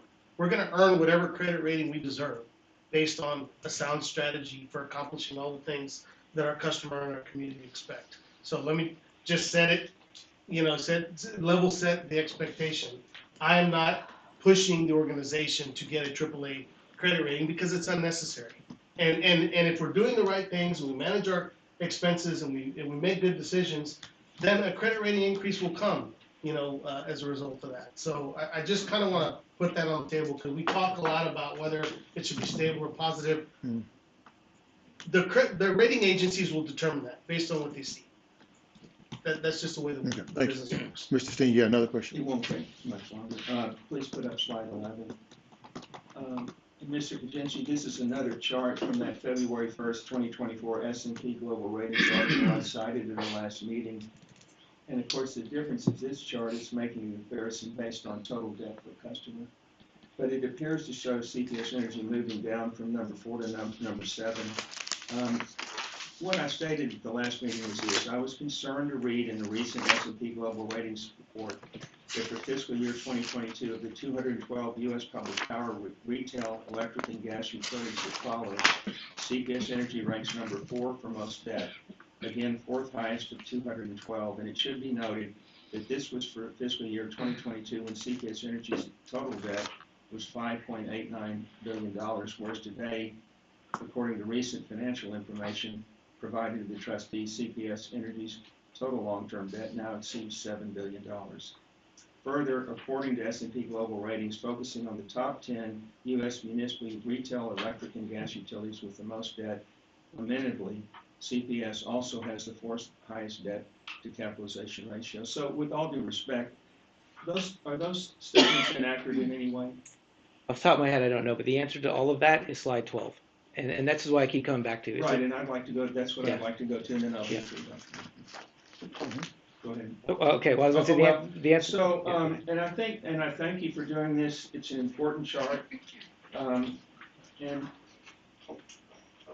It's about debt to capitalization number that I'm concerned about. And we can see that between fiscal years 2015 and 2020, primarily At the strong urging of former trustee and business icon Ed Kelly, our previous CEO struggled to get this debt to cap ratio number below the 60% threshold. And so with the heavy borrowing CPS Energy is currently engaged in, we can see how it's now projected to move closer to 70% by fiscal year 2029, clearly way out of kilter.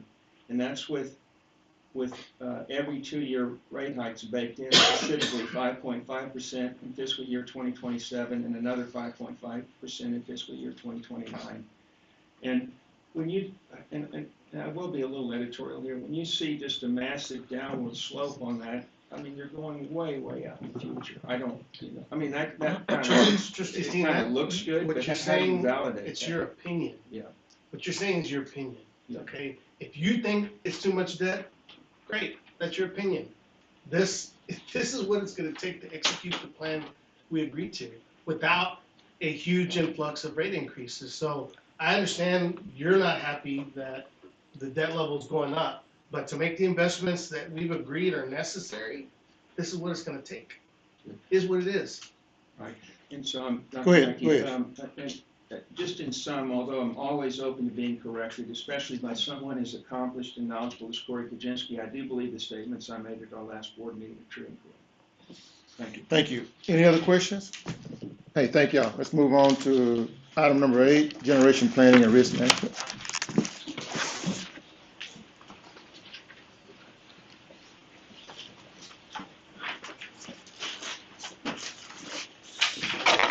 Okay, good afternoon, Chair, Committee Chair Dr. Mackey, Chair Gonzalez, and trustees. I have a brief update for you on our generation plan risk management. So we'll start out by talking a little bit about our objectives. I want to go back and set context, talk a little bit about risk mitigation, get into our Vision 27 generation plan overview, and I want to show you the forward ERCOT again.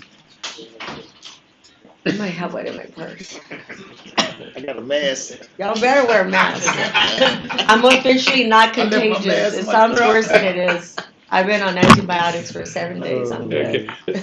Slide from the past. I know you all Not complaining. recall this slide. We spent 2022 working with members of our community in an effort to identify what it is we wanted to accomplish.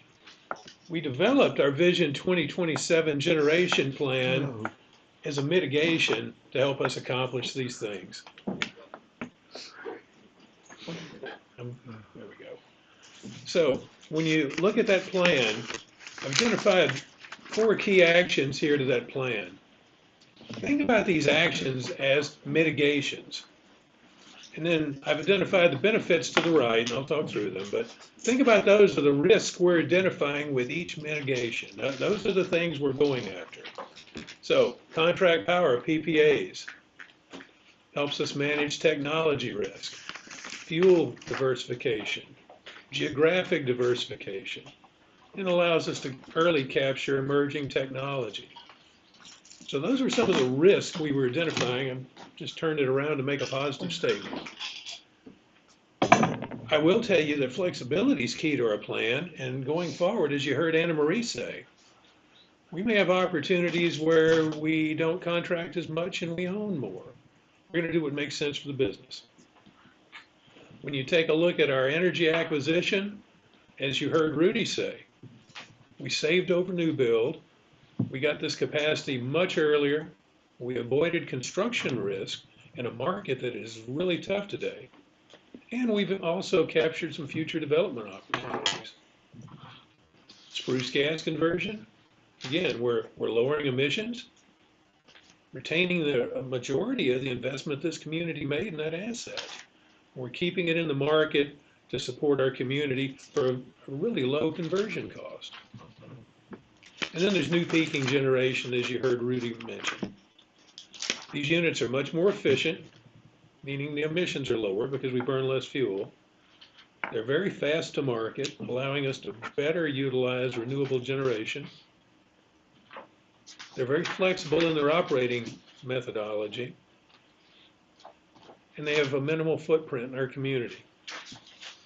So at the end of the day, all of these actions we've taken through the generation plan are helping mitigate what I see are potential risks out there.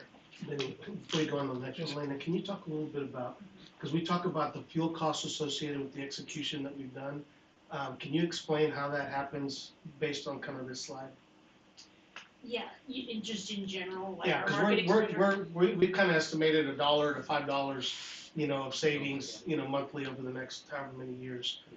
Just explain why that is. Yeah, I mean, in general, it actually really comes back to the slide 12 we were talking about in part that Corey shared, which was really lowering our cost of executing our plan. But additionally, these assets and the negotiated settlement that we had overall also are accretive to the fuel side of our equation. So we were just talking debt and our financial health, but customers experience both, the fixed costs of the utility as well as the variable costs of fuel and market exposure. And that's actually something I wanted to opine on. We could stop spending, but what we're doing is we're trading that intentional low cost defense for volatile market exposure across one of the largest regions in ERCOT. Can I ask a question? Yes. On that? So have we done a risk analysis of not executing the plan to put it up on the board based in the same way that we're doing currently? The closest that we have to that is that when we're running scenarios on our 25-year plan and alternatives, we have in the generation plan looked at a market purchase only scenario, and that results in a higher net present value and a higher cost at risk. Because based on, including the appendix material that you have here, based on that, I would expect that we would be significantly downgraded if we were to try to execute our budget and continue to deliver service without having a forward-looking plan. We're investing in new technologies and new capacity. So not only would we be costing our customers more money for capital and for everything else that we're doing, we're also introducing existential generation risk and basically violating all the policies that we talk about every meeting, which is that the first and most important value that this organization has is reliability, being able to turn the lights on. I believe, Mayor, the flip of that is the commentary by S&P that our asset purchase was a risk mitigation to the ERCOT risk. So you subtract that out and you don't make any investments. What they're alluding to is you're now you're subject to whatever the market offers you, which means you are buying at a price that's not certain from some generator somewhere that has a higher cost of capital than you do. Because no one has a cheaper borrowing cost. So it's indirect. And probably not as favorable fuel cost contracts as we have. When we trade costs we can control to market purchases, not only are you paying whatever their cost is to operate those assets, you're also paying whatever their fuel cost might be, whatever all of that, and which is why the rating agencies prefer us to control that. And so we couldn't control our own kind of goals towards the cap in that regard. If you're just buying for the blend of whatever ERCOT is, you're kind of subject to that. And further, even if you did a long-term fixed contract, the rating agencies will still impute that as some sort of fixed debt service payment. Yeah, the way I view it is if I have a young and growing family, and I was being smart with my money, I would hope I would live in a world where a financial institution would allow me to get a mortgage so I can get a home and save all that money and continue to build equity and assets rather than having to wait 30 years so I can pay cash for a house that costs 10 times more. If that's the world you want to live in, John, it's not the one that I think is affordable, nor would it appropriately adhere to the values that we established for this organization. And if I can add a little bit of color as well, it's even more elastic than that example. I think that example is spot on. It's about investing for the future at a prudent level. But I often explain ERCOT to folks in terms of an Uber ride, right? I rode over here from the airport, actually, $15. It cost me a ride over here to EMC this morning from the airport. That was about the price of ERCOT, right? The price of power. at any time, that price can go to $5,000. So not only is there the long-term planning, risk management, and cost reduction to the tune of 9 figures, right, potentially, that we've talked to you all about, 8 to 9, but definitely 9 figures.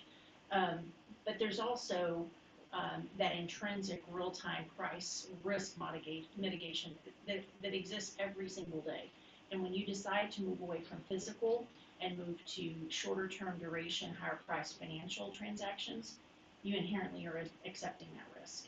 Well, and to complete the metaphor, I would just say in terms of the cost per customer and how we manage our rates and debt per customer, in this case, we're managing to a point where that financial institution where I'm approaching for a mortgage, there's 8 of them. There's not just one. That's right. And so I've proven myself worthy through, being financially sustainable enough to where we can go see these opportunities. So in my view, we've made the decision that this is the generation plan and the future plan for capacity building and reliability and environmental sustainability, all that stuff. We've made the decision to go in this direction. Staff is showing us how we can do it even better, cheaper, faster. Let's do it. If you disagree with the plan, then raise it up as a resolution. We can try something different. I won't support it, but I think we're executing exactly how we said we should. In fact, in what I've seen, better than we thought we could. So. And we also, Okay, go ahead. just to add on that, the other processes of governance for us to, whereas a concern would be vote or no vote confidence in the CEO. That's our employer, our employee. It's our responsibility to hold him or her accountable to the plan. If the plan's not working, then we make those decisions. But to keep, I know, not because I'm sick to it, I'm so tired of referring to the past. The past is the past. We're here in the future. I would like, for us to say no or yes, and that's everybody's right. But to keep rehashing something, those are different times. ERCOT thought everything was great too. Their budget back then or their mandate was very different than what it is. We can't keep going to the past. We got to keep moving forward. Thank you. You have anything else? Yes, sir. Just a quick overview. Sorry, there's a second pause. Just a quick overview of our plan. As you can see, we've got quite a bit to go. We haven't achieved our first retirement yet, but we're moving forward and we've front end loaded. And so, bottom line is we're adding the 6,400 megawatts, and we're dropping out a little over 3. One question for you. Regarding what we see here, I know that we recently submitted permission, right, to shut down one of the plants. Yes, ma'am, Bronny. But that's up to ERCOT. That's and correct. That may change. We're working through discussions. What are the alternatives? What potentially might be the feedback? So we're working through discussions with ERCOT now. What'll happen is if they decide that they do need an RMR, we will go ahead and give them a cost we believe it'll take to make our units suitable for what they'd like to achieve. They'll go to the market and issue a request for proposal looking for other ideas. Other people in the state could say, we can do this instead of that. So then when you say that, someone could potentially in the market buy the asset? No. What they would do is bring in alternate power from other sources from the market, and they've got to do it within this time frame. That would allow you to shut it down. That's correct. Now, at that point, will we still be responsible for environmental elements, concerns, liability? Just for our units. Just for our units. So there would be no liability on our end, or perceived liability on our end by the public? Just for managing our units that run. Yeah, at that point, and we've talked about this, we made our commitment. We said in our generation plan, our plan was to retire it. ERCOT requires it for another year or whatever. They pick up the cost. We run it on their behalf. They decide when to run it. They get the. But there might be still by the committee the perceived notion that we didn't do what we were supposed to do. Yeah, we've done everything we can. And what's the strategy behind that? Well, we would talk to the community about that, but at the end of the day, it's a regulatory process. No different than any other regulatory process. They've got the authority to require us to continue running it. And if they make that decision, then we continue running it at the market's cost. The Right. good thing is, the benefit is our community doesn't pick up the cost of running an No, old but inefficient but the unit. community has, again, expressed a desire that is bad for the environment, and therefore it's still running. And even though we may not, ownership wise is no longer ours, just operating. Nothing is- else we can do. Mayor, what's the strategy behind it as far as communicating to the community if that were to happen? Could you repeat that? Sorry. Like, what's the community strategy from a communications perspective that even though we don't technically, we're mandated to operate it, or not even mandated is the right word to say. We're operating it, but it no longer is really our responsibility, but we still need to keep it open for another year or et cetera. I mean, I think that's a broader conversation with CPS.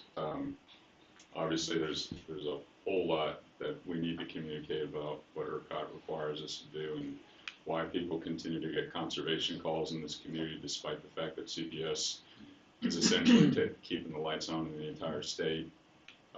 We are seeing benefit from the fact that they've made purchases up front, which is a benefit to keep rates low for local consumers because those revenues are coming in from out of market. But I mean, it is absurd to say the least that we are getting warnings from ERCOT about not enough capacity on the grid while CPS is doing everything right, and effectively, if we were our own grid, we'd be fine. So we're going to need to talk about that. Thank you. Sorry, I already You go took ahead. enough time. No, this is why though. This is what's giving ERCOT fits. Yeah. Wanted to share this with you. This is a chart they recently released. Look at that load growth. 40 gigawatts, quick. That's the challenge they're up against forward forecast. Yeah, and I would just say the capacity that's on the table right now really doesn't show up. Maybe at best, we're in 2027. Yes, sir. That's correct. Some. Tough deal. Sorry. I was gonna mention, at no point would an RMR somehow push us to run our plants out of violation of our permits. There are periods where we get some environmental discretion during tight grid conditions, but want to just reiterate our commitment to the environment and complying with all of our air and water and hazardous waste and all waste provisions around operation of our facilities. And then additionally, relative to how long are they going to potentially need this help? Benny's right. There's tremendous growth, largely in the form of data centers in the Permian Basin growth, and those are real. And so they're really struggling with phenomenal growth, lots of retirements, and really trying to balance bulk electric security. And we're a very important part of that. You got the last slide? Yes, sir. Okay. Any other questions from the board? I have a question too. Okay. I just want to make sure I'm clear on everything we're just talking about right now. Everything everybody's talking about here and the process is for both the closure of the gas plants and the spruce closure and conversion, which we've been talking about far longer than we have. Yes, ma'am. That's correct. So it's all the same with ERCOT, and it's all the same in terms, because somebody has said that with the gas plants, if we are required to keep them running, that ERCOT would take on the cost of that. Was that also true with the spruce? Any units that they would require us to keep online, they would have to contract with us and provide the cost to do that. Okay. Yeah, and I'll just remind the board that we gave ERCOT a 1.5 year notice when we really only got to give them 5 months. So right. we're trying everything we can Yeah. to give them as much planning horizon as they possibly can have. Yeah, we've been very transparent. We've opened the books. We've showed them our cost. Mhm. We've done everything we can do. Any other questions? Mr. Steen? So if you put up slide 5, and with the additions relating to 200 megawatts of contract power, this is the same slide you used at the last board meeting on May 20th. And on that timeline running horizontally, I appreciate the clarification on the left side that these are calendar, not fiscal years, so thank you. I'd also like to renew my May 20th request that we provided a comprehensive list of all of CPS Energy's generation facilities showing when each unit was placed in service and what each unit's lifespan is. And I reiterate that this is important data when the plan is to retire 3,326 megawatts in the next 6 years. Where'd I put it? Okay, in regard to identifying, and this won't take long, Dr. Mackey, managing and mitigating risk in regard to our generation portfolio, I'd like to focus on the financial risk resulting from generation decisions being made by our CEO and approved by the majority of this board. And allow me to quote briefly from a June 6, 2024 piece in the Wall Street Journal entitled, The Climate Crisis Fades Out. And I'm quoting, "The 2015 Paris Agreement aspired to reduce the risk and importance of climate change by eliminating greenhouse gas emissions in the latter half of this century. The centerpiece of this strategy was a global transition to low-emission systems. But the significant global emission reductions envisioned in Paris are now a fantasy. Emissions grew to an all-time high in 2023, with the consumption of coal, oil, and natural gas each near record levels, driven in large part by the energy needs of the developing world. Despite global renewable energy investment of almost $12 trillion in the 9 years ending 2023, fossil fuels continue to provide about 80% of the world's energy. The latest United Nations emissions report projects emissions in 2030 will be almost twice as high as a level compatible with the Paris aspiration.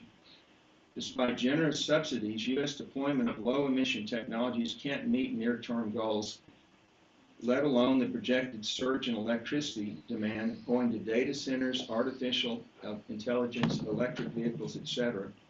Simultaneously, the scientific rationale for the transition is weakening as expectations of future warming are moderating. And that's a quote. That's all quoting, so close quote. And this is not part of the Wall Street Journal article, but I might add two more factoids.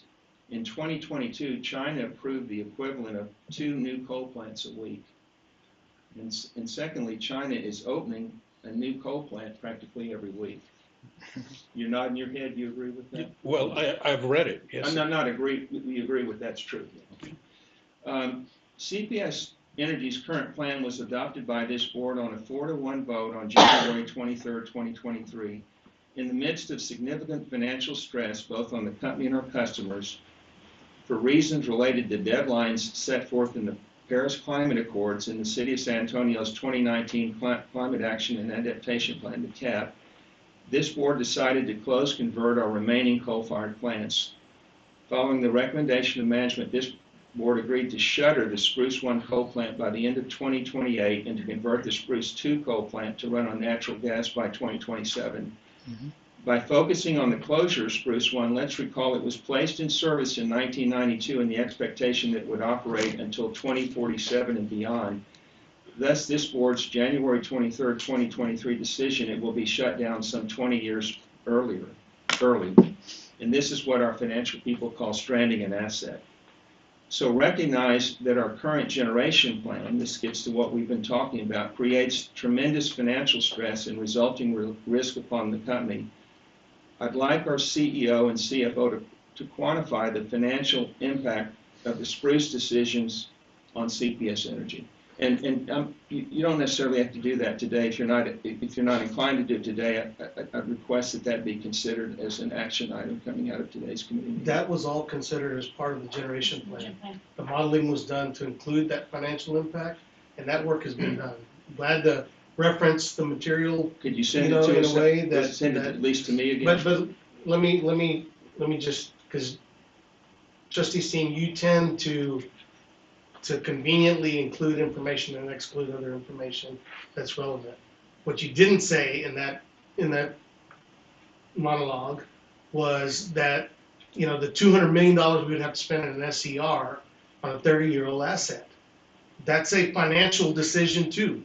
So you either strand assets by closing the plant early, or you spend the $200 million, versus going out and figuring out a way to utilize that $200 million in a much more sustainable and long-term strategy. The minute you decide to close one remaining coal unit down, you have to look at the economies of scale associated with the coal operation to determine what to do about the second unit. In our mind, closing And the generation plan included all of this, all of these elements. The efficiencies you gain by moving to natural gas with Spruce 2 and closing Spruce 1 at the same time and moving away from your coal operation are to the long-term benefit of our community. That's the whole picture. You know, arguing about whether to close down the coal unit early or not, that's a political conversation. We made this decision based on a financial conversation over the long term. And so you can't talk about the stranded assets without also including the $200 million you would have to spend to keep them open. And if I could, I think Rudy's comment is exactly spot on. Their investments, we made environmental commitments in that decision and got agreement to avoid having to invest hundreds of millions of dollars in environmental upgrades in order to run those units for a little while longer. Should we need to run them longer, those dollars don't go away. In fact, they're probably quite a bit higher now. I would also say when you step back and not look at just how things are today, because we tend to look at how things are today or in these conversations or how they were. When you look out 20 years from now, 10 to 20 years from now, every market intelligence outfit that there is, whether it's S&P Global, whether it's some of the leading IOUs, leading investment bankers in the world, they see the market migrating to one of deep penetration of renewables, battery, and quick-moving gas. Coal doesn't have a place. Coal can't recover its fixed costs in that market. It goes away economically. It's just an economic reality. I know that there's a desire to pit one type of technology against another, or fuel type against another. This is just physics and monetary policy. These assets aren't going to perform in that market. Every utility in the United States sees it, and they're all moving in this direction. And I'll just close with this question. In light of what I've outlined briefly today, are we as a company willing to revisit and perhaps adjust or tweak our generation plan? Or, despite the developments highlighted in the Wall Street Journal article I quoted, are we unalterably locked into what was decided by this board on January 23rd, 2023? And that's all I've got. Thank you. Can I Yep. Yes, go ahead. I agreed with everything Elaine and Joe said. I appreciate it, but I just want to address this a little bit more abstractly. All due respect to the Wall Street Journal, but that's just such an insidious argument. And we're not just people sitting around the kitchen table saying, "Oh, gosh, China's building coal plants. You know, we should." It's just not working. You know, the fight against climate change just isn't working. But we're the people who can make it work. So I don't know what that article is supposed to make us do. Say, okay, we'll just give up. We are important decision makers on this. And if every board comparable to us made that same decision, then maybe we would be where the Wall Street Journal says we are. And to take the Wall Street Journal's word for saying that climate change is turning out to not be as bad as originally forecast, I'm not going to accept that either. But, you know, and maybe it's not, and maybe things are bad, and maybe we'll never reverse it. But I can't sit here and say, oh, well, everybody else is accepting the inevitable, so we should too. I can't do that. I take it seriously that I have the responsibility to make the change, and I will never be shaken from that. And I would not ever vote to, I mean, maybe we can tweak our gym plan, obviously, but to go back on all that we did with the community, no. Mayor. Yeah. All of that, plus when our folks and the market tell us that we will reduce strategic and financial risk by shuttering the asset and investing in smarter assets, I'm going to do that 100% of the time. It's the reason why we closed Dealey. It's the reason why we're moving forward on the elements of the generation plan. In my opinion only, the generation plan that we embarked on is a living document, which is why they're accelerating it to our benefit, everyone's benefit. So, you know, you have better ideas, bring them forward. But, you know, as far as what we've chosen to do on the Spruce units, not only does it adhere to public policy that is not just environmental, I reject the idea that it's environment versus financial stewardship. It's both. It's one and the same when we do it the right way. And so not only are we achieving our public policy direction, we're doing it in a way that is saving our customers money, making this utility more reliable, and moving forward on a generation plan ahead of schedule. So, you know, all in there. Thank you. Ms. Yeah, Gonzalez? I just wanted to close. I mean, I was there at the SMP meeting with the G7. We're all there. And regardless of the future, at a national level, regardless of the future political potential change, they're not going backwards. The G7 still moves, and we're going to be moving into clean tech, and that is driven by the market. It's driven by the market, not necessarily where they care or not about the environment, but it's driven by the market.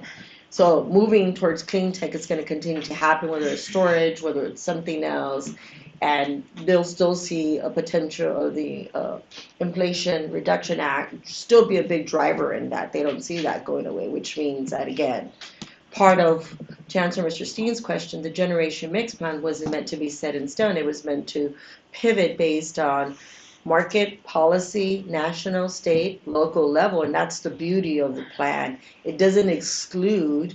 We just made we voted on decisions to move forward. And I do agree with Dr. Mer. We have a responsibility, a social responsibility to do what we can within reason to adhere to what we voted on a general consensus. But I agree, if we're going to add those statements, we should also add the statements of the cost of keeping those open. It can't just be one-sided of we're just closing them. What is the cost to maintain those? I think any public information that clearly illustrates costs associated with making decisions, opening, closing, should always be transparent to those who are willing to want to read that. But it shouldn't be for political reasons. It should be for transparency. Thank you, Ms. Gonzalez. Mr. Etheridge, do you have anything else? No, sir. Okay, thank you. Thank you. Appreciate it this time. If there's not any other questions, then Ms. Ramirez, would you please take us in the closed session, executive session? I'm gonna go get my mask so the mayor can Yes, feel ma'am. better. Thank you. At this time, board to recess. But it's not Executive session to contagious, discuss Mayor. matters that are duly listed in the So just so you know. They all say that. I've been at it for a week. If I get sick, I know why. Section 5.1.071. Deliberate regarding security items and devices under section 5.1.089 to deliberate under the text there, which said section 418.183 subsection F about confidential information under the Texas Homeland Security Act. To deliberate vote take final action on proposed matters under section 5.1.086. At the conclusion of the executive session, the board will reconvene in open session to continue. It's 12:35 as we go into executive session. 12:35.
we have this item number 10, review of action item.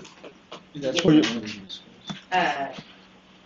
Well, hold it. Yes, There's sir. something to say. No, that's what I wanted to discuss. But you want to read your list first? Yes, sir, I had no, open action items from the prior meeting, all were closed. I have one action item from today. It was a request from trustees team to update Benny Etheridge slide number 5 from agenda item number 8 to include the date that each unit was placed into service and the estimated retirement date. So what I will do is, ask Mr. Etheridge to update the slide, and I'll recirculate the slide to everyone, then we will use it going forward. Yes, ma'am? Right, and the only item that trustee Gonzalez said was to add the cost. To add the what? Cost, The cost, I'm sorry, the cost of what? those plans. Keeping it open past Keeping the them retirement. And that was specific, my notes were that was specific to Spruce 1 and 2, correct? Right. Well, But it's and the cost, 20-something million it would take for. correct. All costs associated with Broadly. keeping it open. I got you. Was that it, Mr. Steen? Yeah, well, so are you through? Well, I had noted that there was a request from trustee Steen to add consideration of the generation plan approved, but I did not add that to the action item list after comments from the vice chair, the mayor, and the chair. Chair Gonzalez did not support the request. So I'm just noting that I heard your request, I'm acknowledging your request, sir, but I'm letting the chair of the risk committee know that I did not add that to the action item list for the reasons I stated. Make sure that I got that right. Mhm. Okay. All right, so I think you covered this one, that this wasn't completely responsive to what I'd asked for. No, I wanted to make sure you had the information, but I kept the update to slide number 5 of agenda item 8, which I think is putting those dates on the slide that we're using in the ongoing discussions. And I will caveat, useful life or retirement, if we haven't contemplated a specific retirement date, which most of those assets don't have, we're not gonna have a date up there. We can give you, if you want a separate item that says when does the contract end, or extensions, et cetera, what is it? Current license. But date. all of that's gonna be a function of the efficacy of the technology, the market at the time, and so putting dates out there for assets that we have not deemed a retirement date for is not prudent utility practice. So we can do our very best to get you a range. Okay. It's the range. Yes, sir. All right, well, I came up before, and I think it would help all of us if we could say this with some certainty, but we often talk about CPS Energy being the largest municipally owned utility. Combined gas and electric, Okay. please. So if you would help us, so we all say the right thing, so it's a subset of municipal utilities. It's a municipal utility that owns electric and gas. And are we number 1 there? So we're second on the electric side to LA, Right. and we're second on the gas side to Philly. Combined electric and gas. Right. Philly's just a gas utility. LADWP is electric and water. So combined electric and gas, we're the largest municipally owned. And then SAWS on its own is the largest municipal water utility in the country. Yes. Mm-hmm. Okay, well, I think we all have an interest in saying it correctly. I'm sure you say it all the time. Every day. So, and tell me again the phrase you used? We're the largest municipally owned electric and gas utility in the country. Okay, anything else? No, we have a motion to adjourn? So moved. So moved. We have a motion by the mayor, second by Dr. Romero, and motion adjourned. All in favor? Aye. Meeting's adjourned. Thank you. Thank you.